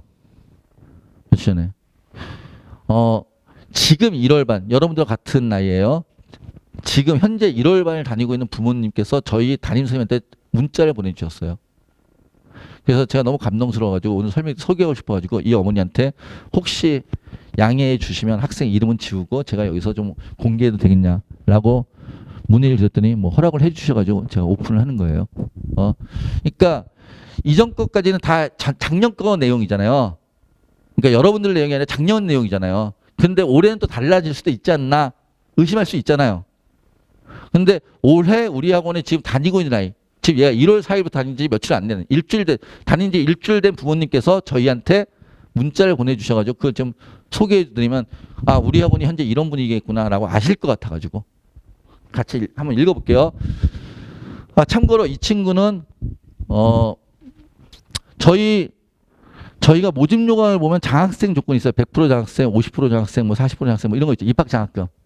거기에 100%가 국수 0 또는 국수 탐 한 과목 합이 4 이내 수능으로. 평가원으로는 3 이내. 평가원 3 이내는 평가원으로 3과목이니까 111이어야 되고 수능은 112까지 된다는 뜻이 되겠죠. 이해되시죠? 그런 100% 장학금을 받고 다니는 아이예요. 그러니까 수능을 잘 봤다 못 봤다? 이 아이 입장에서 만족스럽지 못하겠죠. 이 아이 입장에서 만족스럽지 못하지만 하여튼 수능 100%를 받고 성적이 좀 좋았던 친구다. 이렇게 이해하시면 될 것 같아요. 그런 친구가 지금 1월 달부터 다니고 있는데 지금 영영이가 집을 나서려고 서두를 시간입니다. 반수하겠다는 마음을 꺾고 현재 이런 분주한 아침을 만들어주는 청소를 운명같이 만났습니다. 그 정도 성적대니까 대학을 가려고 맘먹으면 갈 수 있어요. 그런데 그러니까 반수를 할까 고민을 많이 했겠죠. 어디라도 붙어놓고 반수할까 불안하니까. 근데 반수하겠다 마음을 꺾고 근데 이 친구는 이제 1월 달부터 학원을 다니고 있는 거예요. 첫날 다녀오더니 담임 선생님께 또 고퀄의 수업 내용에 고퀄리티의 수업 내용에 체계적인 시스템에 감탄했던 영영이 모습이 생생합니다. 본인의 꿈을 향해 이 모든 마련들과 가까이 기꺼이 동행하겠다는 결심을 첫날 하고 왔습니다. 저희 부부는 영영의 표정과 눈빛, 의욕 넘친 자신감을 보며 안도했습니다. 감사드립니다. 운명처럼 만난 청소월에 영영의 마음을 사로잡으신 담임 선생님께 진심으로 감사드립니다. 엄마보다도 어린 담임 선생님의 어떤 힘이 영영이를 움직이게 하는지 너무도 궁금한, 그래서 더 행복한 아침입니다. 후반전 희수를 보는 그날까지 선한 영향력 잘 부탁드리겠습니다. 건강하고 밝은 하루 보내시기 바랍니다. 참 상담해 주시느라 성심을 다해 많은 시간 할애해 주신 원장님께 감사하다는 말씀 꼭 전해주세요. 입학 상담 제가 했거든요. 입학 상담을 제가 했는데 하여튼 저한테도 인사를 주셔서 대단히 감사한데, 그러니까 첫날 다녀가고도 첫날 느껴봤더니 담임 선생님께 고퀄리티 수업 내용의 체계적인 시스템에, 이 친구는 그런 걸 좀 판단할 수 있는 친구겠죠. 반수를 고민할 정도의 친구니까. 그러니까 여러 군데 학원, 이 친구 제 기억나는 게 저쪽 남쪽 가서도 뭐 단과 수업이나 이런 것도 들었던 친구를 전 기억을 하고 있는데, 하여튼 그런 친구예요. 그럼에도 불구하고 우리 수업을 들었더니 그 고퀄리티 수업에 체계적인 시스템에 만족한다는 얘기를 하는 거예요. 지금 현재 1월달 다니고 있는 부모님께서 이런 글을 보내주셔서 혹시나 우리 학원을 보내시는 부모님들께서 혹시나 불안하신 마음이 있으시다면 이 글을 보면은 조금 그래도 불안한 마음이 좀 가시지 않을까 싶어가지고 제가 보여드리는 겁니다. 하여튼 그렇습니다. 여기까지 제가 말씀을 드렸어요. 저희의 100% 개인 맞춤 학습 시스템이 어떤 건가. 저희 시작부터 성공까지 나에게 100% 맞춰서 학원에 맞춘 게 아니라 학생에 맞춘 100% 맞춤 학습을 저희가 진행하려고 그러고요. 아까도 말씀드렸듯이 재수 정규반은 2월 20일 날 개강합니다. 그리고 프리 정규반은 2월 6일 날 개강을 하고요. 그리고 올해 작년에 저희가 열심히 했는 게 뭐 인정을 받았는지 하여튼 좋게 소문이 나가지고 전년도보다 학생들이 좀 더 오는 것 같아요. 그리고 또 상위권 학생들도 많이 오고 있는 것 같고요. 그래서 많이 저도 기대를 하고 있는데요. 더 좋은 모습과 더 좋은 퀄리티의 수업과 콘텐츠와 시스템으로 하여튼 학생 여러분들을 대학을 보내는데 최선을 다할 것입니다. 하여튼 긴 시간 들어주셔서 감사합니다. 여기까지 하겠습니다. 마지막으로요, 이런 게 하나씩 들어있어요. 혹시 이거 제 원서 여기 제가 오늘 설명하면서 보니까 여기 저하고 상담하셨던 분들 계신데 이걸 이미 작성하신 분들 계신데 작성하지 않으신 분들이라면 이걸 작성하셔가지고 앞에다 주시면 저희가 등록과 또는 상담 일정 같은 것들 조정해 드리도록 하겠습니다. 그리고 오늘 필요하시면 오늘 상담하셔도 되고요. 오늘 일정이 바쁘시면 여기에 연락처만 적어주시면은 어머니들 편한 시각에 상담할 수 있도록 이렇게 시간표 조정하도록 하겠습니다. 예, 긴 시간 감사합니다.